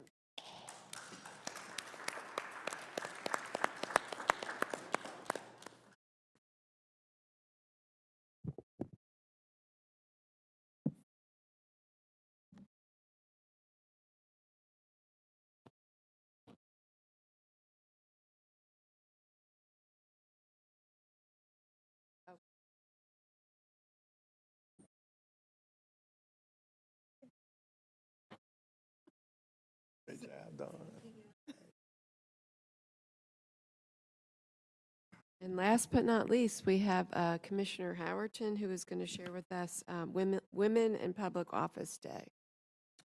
It is my honor to read this proclamation, Women in Public Office Day 2019. Whereas the month of March is Women's History Month and celebrates the significant contributions women of all races, ethnicities, and backgrounds have made in the world.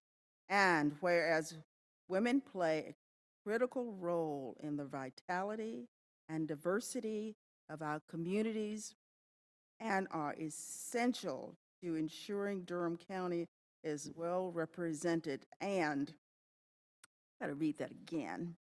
Whereas women play a critical role in the vitality and diversity of our communities and are essential to ensuring Durham County is well represented. And whereas while the 20th century was a pivotal time of growth for women entering politics, women remain unrepresented in male-dominated fields, and thus providing opportunities to support women in public office is imperative. And whereas recognizing women in public office will bring awareness to the fundamental necessity of their work and will inspire other young people to serve their communities.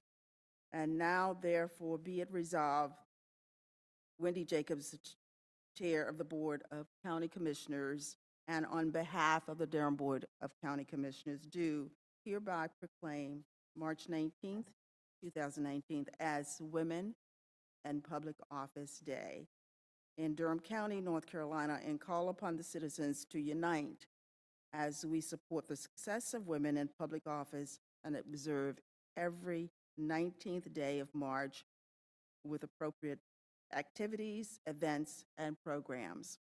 this 25th day of March 2019, Wendy Jacobs, Chair, Heidi Carter, James Hill, Vice Chair, Brenda Howerton, and Helen Rakow. Okay, thank you. So Brenda, I think you're the person who brought this forward, so you're the resource person for this. I don't know if you want to comment any further.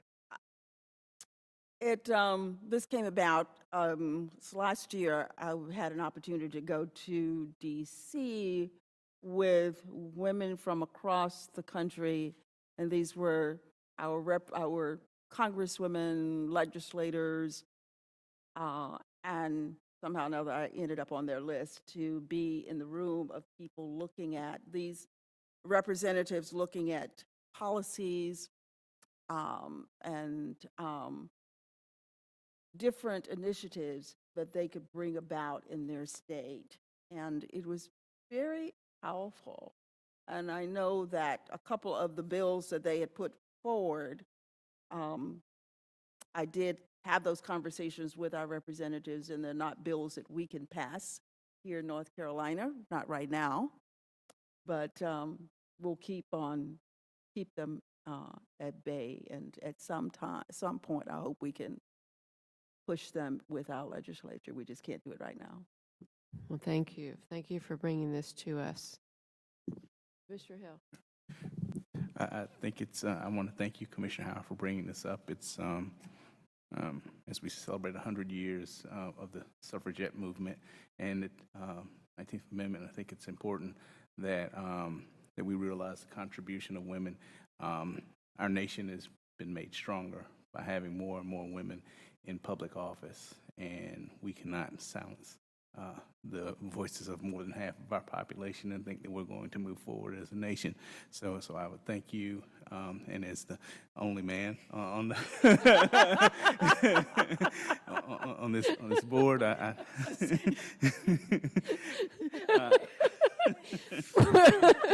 Well, we appreciate. I would like to say it's been a pleasure to work with my colleagues here. Charm will get you everywhere. Everywhere. You know, when we Self-preservation. and if we look at all the women that was sworn in this past Congress,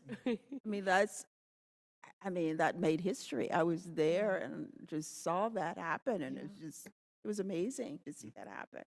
So we appreciate you as the one male member of our board. So, and sir, I don't know if we don't usually hold public comment at this time, but if you want to comment on this resolution, you're welcome to come up and do that.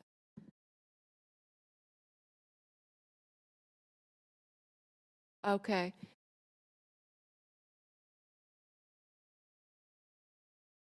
Okay. So, you know, would you do me a favor and just come over and sign up right here with the clerk, and she'll let you sign up with a sheet, and then we'll let you come to the microphone to speak, okay? Okay, and so while he's doing that, we're going to move on to the consent agenda. We only have one item on here, 19-0113, property tax release and refunds for February 2019. Move approval. Second. Moved by Commissioner Recco, seconded by Commissioner Howerton. All those in favor, please say aye. Aye. Any opposed? The item is unanimously approved. We have, we're going to move on with Edmund presenting about the Durham Pre-K mini grant program. I'm just going to let this resident have up to 3 minutes to speak.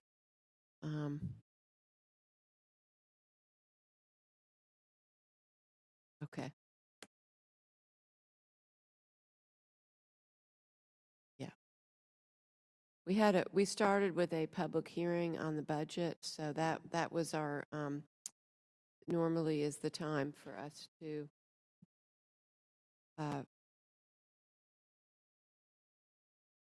so Edmund, okay.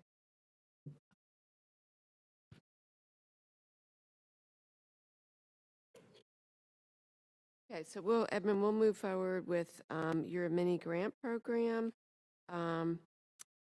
to utilize the $50,000 grant from Aetna. And would love to hear more about what the grant program is, and I'll let you take it from here. So, what we've been looking at is various opportunities for support for boys and young men of color, specifically here in Durham County. Been looking at some statistics with groups like Campaign for Black Male Achievement and Black Male Engagement Networks, and of the billions of dollars that are supported that fund nonprofits and organizations every year, about 4% of those funds go towards supporting Black male achievement. So finding innovative ways to support and hear ideas and elevate, promote, and praise programs that are currently happening specifically here in Durham was one of the visions that I have for this mini grant program. It also gives me a chance to scale and look at opportunities that young men of color have specifically here so that we can begin to quantify the financial implications that support Black and brown boys here in Durham. Another thing is we are looking at various programs that are already working that need just a little bit of support to sustain their work, but also the new innovative programs. One thing that we've been continuously talking about is coding and STEM.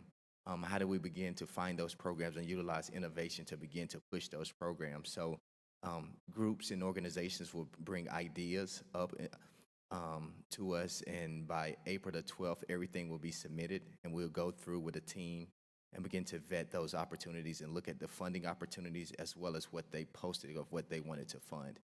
And from there, we'll make decisions and continuously keep you all updated. This is, if I can think of, this is one of the first government slash philanthropic funded opportunities that support community engagement. And the one that I saw was in Boston, but it's city-based. And for a city that's so large, it really didn't have the funding as far as the capacity for this. So I'm excited for us after the first year to begin to look at this and begin to find areas of metrics and measures to begin to track our data and the services for these programs that support boys and young men of color, specifically here in Durham County. Well, Edmund, I really want to commend you. The materials that you submitted related to, how you're rolling this out and the application and all the background information, it really reflects a lot of thought and effort that you've put into this. And so it's going to be exciting to see what happens. So thank you for all of your work around this. Commissioner Recco? I just had a question. What, if we got a grant from Aetna, why are we transferring money from bond?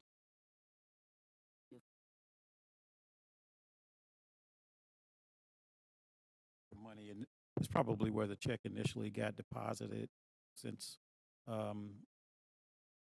after we received it. So it's just to move it over into the right line item. Well, the way it reads, it doesn't look like, actually there's no mention. Yeah, I was actually thinking this was money from our general fund Yeah. that we had set aside in non-departmental. The way it reads, No, it we just looks got it. like we Good. set aside the money during the budget process. No, we just got the money. It was deposited.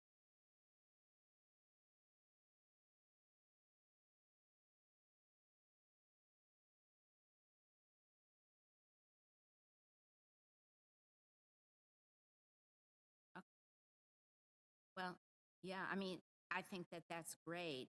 All I'm saying is I did want to clarify because if someone read what's online. Maybe there could be some mention of Aetna. but Yeah, just that there really isn't grant funded. any wording in here so that got a grant. Yeah, and that's also our second grant opportunity from them as well. So, I continuously to ask for them to continue to increase the capacity. And one of their members of their giving circle has decided to serve on the board as far as assessment of the grants opportunities as well. Good. Thank you. Commissioner Carter and then Commissioner Hill. Thank you for your work on this, Edmund. It'll be exciting to see what sort of applicants you get. will the recipients of the grant have 1 year to complete their project? Is this a 1 year cycle kind of grant? So it is, and that's a great question. One thing we was looking at is 1 year for, total completion, report included. But we know that there's programs that are waiting on the beginning of the school year next year, and there's programs that possibly will start this summer. So when looking at the technical assistance of some of these organizations who have the capacity or the lack thereof, 1 year max, but we know that continuously updates and things of that sort, after the grant funding cycle, I will be able to follow up with them and completely close that part of the documentation and the partnership to ensure that if there's additional funding opportunities, they're able to apply for them. That's one of the requirements. If they intend to apply for additional funding, that funding cycle has to be closed, specifically with the partnership under the MBK support. Thank you. Commissioner Hill? Edmund, I want to thank you for this vital work. It's very important that we get this done. I was watching a conference, I guess, or a show that they had last night on reforming our judicial system, and they had Kamala Harris and Cory Booker there, and they were talking about all the things they were doing for reentry and things. And I was sitting there and said, well, dang, what are we doing before people get in trouble, right? What are we doing to prevent people from being involved in the criminal justice system in the first place? What are we doing to support young men when they need mentors at an early age, when they need examples, when they need this kind of focus and direction earlier? And I think this program is great. And I want to thank Aetna for the grant that they've given us. Thank you. Yeah. And that's one thing that's important. There hasn't been many preventative services. It's always usually when someone gets in trouble. And one thing that the county manager all continuously tells me is, how do we begin to support preventative programs that continue to promote progress? And that's one thing that's really critical, supporting these programs. So we have a series of things with the conference coming up. In addition to every individual that applies for a mini grant will be at the conference serving as a vendor. And we have 450 young men that will be present at the conference on the 13th, which we started, the closeout was 200, and we just couldn't turn anyone away. And I just got phone calls today, about 6 phone calls of moms saying they saw the program at church and they want their young men to come. How can you tell them no to that? So we're going to begin to track the information, and we're going to start a Young Bull advisory group for young men of color that will serve as overseers and begin to discuss issues that they want to see happen, issues to them that's of importance to want to see change. So thank you all for your support. Thank you. So, yeah, please keep us posted. Commissioner Howerton? Thank you, Madam Chair. Thank you, Edmund, for all that work that you've done with this program. I'm just real proud of the work that you're doing. My question is, of the grants, will the individuals be able to reapply next year, or you won't know until you receive the funds again? Right. We won't. Right. So that was on last week. We held a mini grant conference call, and it was probably about 68 participants on the call. And one of the biggest things that many of the groups were asking was multi-year support.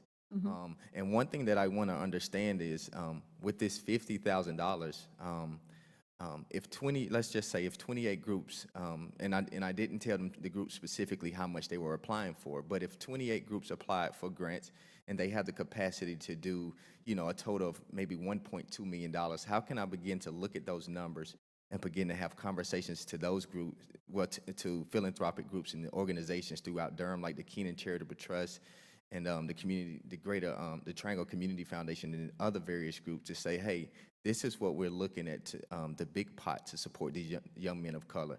And this is a return on investment for supporting those programs. Although I say 28, it's probably, about 86 programs specifically here in Durham that support boys and young men of color. And we'll begin to have the series of barbershop conversations to begin to see what areas that we can begin to continuously push and support and elevate and push them towards other grant opportunities as well. Yeah, because I guess wanting to know is the $50,000, it's not a lot of money. No, it's not. So how can we multiply that? Right. So what I've started doing is leveraging that 50,000 and begin having conversations with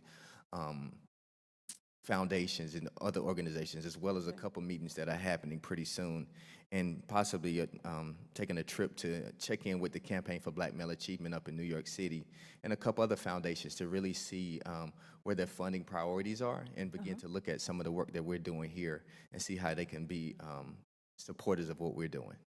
Cool.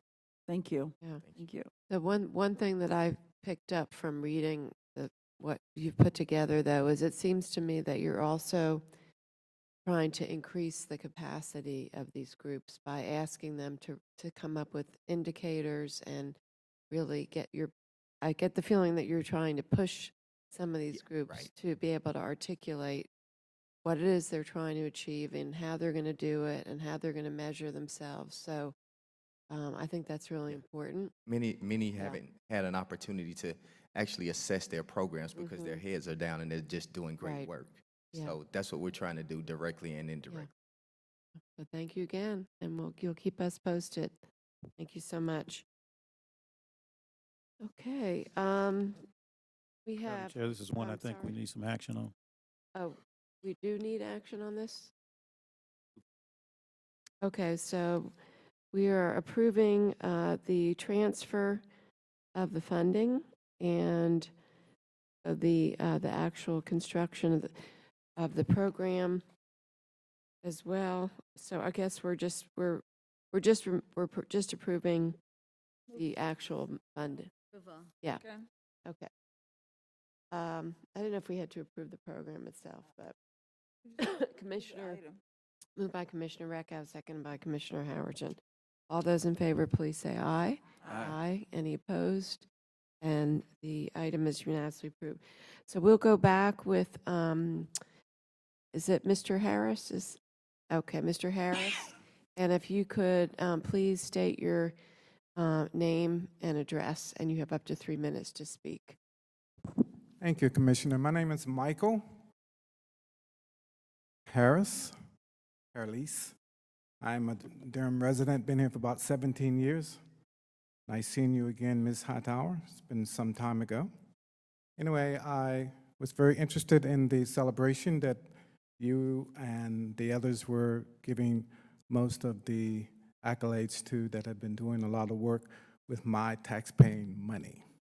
And when I'm basically hear what's going on using the citizens, people who have homes and businesses, in order to make this county flourish the way we are doing it, because we're basically supporting all of these things that you want to do. I would recommend that you would have a monitoring on giving building contracts to builders, because if you spoke, as you spoke in your yearly address about the environment, then all of you are affecting this environment with our money, all of you. And y'all need to really take a serious look around here in Durham with all this growth in building.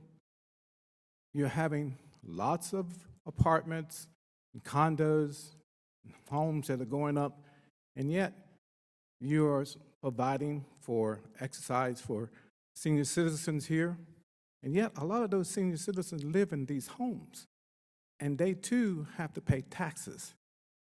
So what's more stressful to know that you have to come up with some kind of funds to make sure that the bank or the city does not come in and confiscate their property? So y'all need to really look at what you are doing with our money, because we are paying you. I know that there's lots of projects and people and organizations that need things, but there are also things that you can cut back. And you should think about, I would say, priority for in the next 10 years. We have a lot of companies here. You work for Duke, I work for Duke. Lots of people who work for that particular institution, along with a lot of the pharmaceutical companies here. They're basically not only supporting Durham, but they're also supporting most of the major facilities here between Chapel Hill, Wake County, and all these other things. Now, as far as the public transportation that everybody is sort of disappointed that it looks like it's not going to go through, it could probably go through, but then it's only going to serve a certain segment of the community. Still, there are people on the outside still have to come in to go to work, to pay for these things, you know, like northern Durham, northeastern Durham that has to travel back and forth. So, yeah, we're serving sort of a segment that you want to serve, a certain segment that you want to get platitude to. But at the same time, all of you have homes. Why do you consistently think, well, if I can pay for it, everybody else can too? Mr. Harris, I just need to ask you to wrap up your comments because it's going to be beyond the time. Thank you. I'm just saying that you need to be frugal in what you're doing, all of you. Thank you. Thank you so much for your comments. And we have, Madam Chair, there'll do you be want- other, Do you want to state from Mr. Harris what the process is for? right, so we had about, so normally what we do is, so at the beginning of our meeting, we had on the agenda public comment about the budget, so that's why I wanted you to be able to speak, because that's what you were speaking Thank you very about. much. I didn't realize there was Yes, going to be a that's fine. celebration going on, else I would have chosen another time to appear. Okay. But thank you for coming and staying all of this time, and I definitely wanted you to be able to speak because you've been waiting a long time. So appreciate your comments. Thank you so much. Okay, we have boards and commission appointments this evening.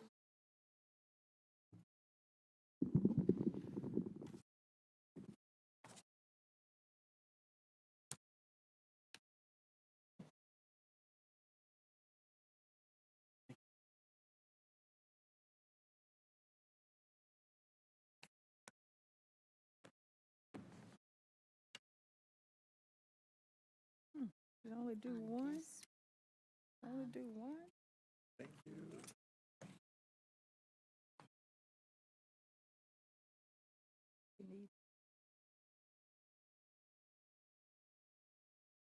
The library?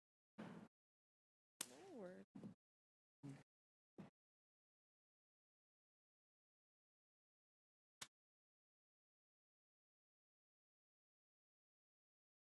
And while everyone's sitting here, I'm going to pass down, everyone can see the certification and the proclamation that we got from AARP to enter into the age-friendly community program. Everyone can see.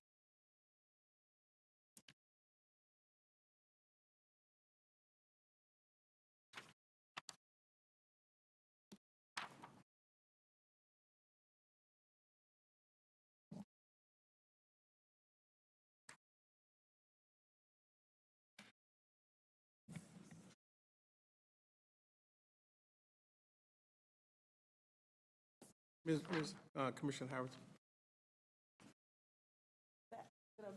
Hold on. One vacant, but here. Two over there. True. Okay.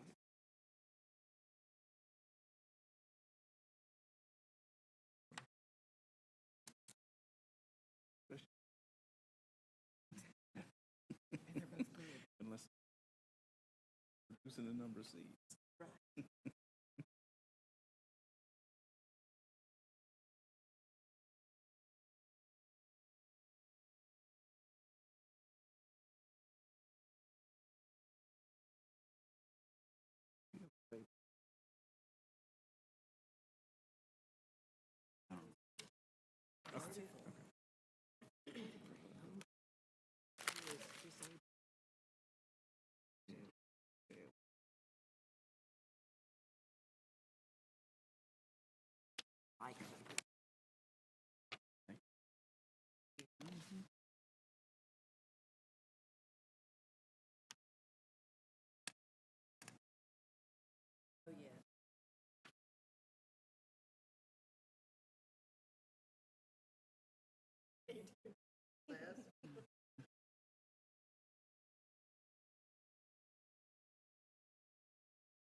should have gone to medical school.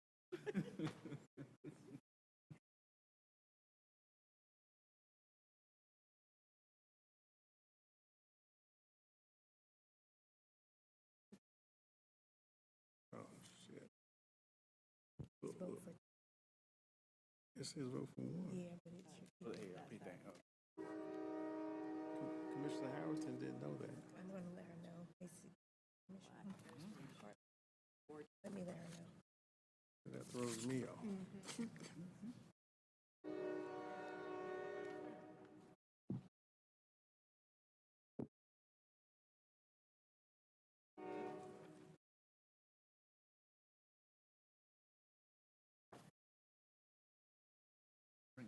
Snuck up on us and we didn't Is think your about kid it. on spring Yeah, break? and nobody was available to look out for it. So we hung out today. Yeah.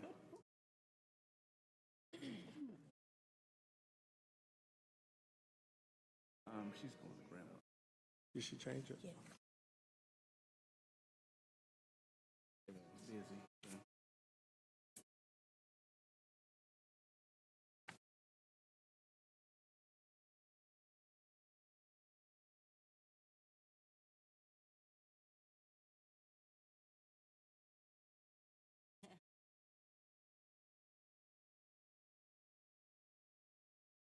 Busy. So. Just keep coming, don't they?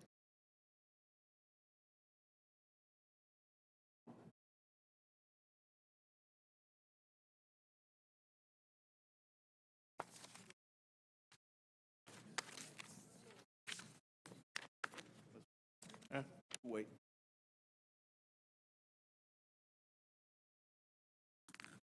All right.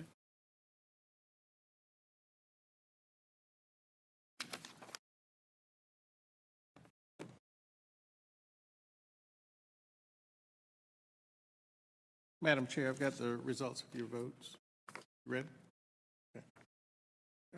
For the Alliance Board of Directors, you can select one individual. You selected Cynthia Benet. Thank you. For the Bicycle and Pedestrian Advisory Commission, you could select one individual. You selected Edward Rizzuto. For the Library Board of Trustees, you could select one person. You selected Camilla Meek. For the Memorial Stadium Authority, you could select one individual. You selected Edwin Bryson Jr. For the Raleigh-Durham Airport Authority, you can select two individuals, and you've selected Patrick Hanna and David Morgan. That concludes your votes. Thank you. Thank you. I'd entertain a motion to adjourn. Move. Second. Moved by Commissioner Howerton, seconded by Commissioner Recco. All those in favor, please say aye. Aye. Any opposed? You're unanimously adjourned.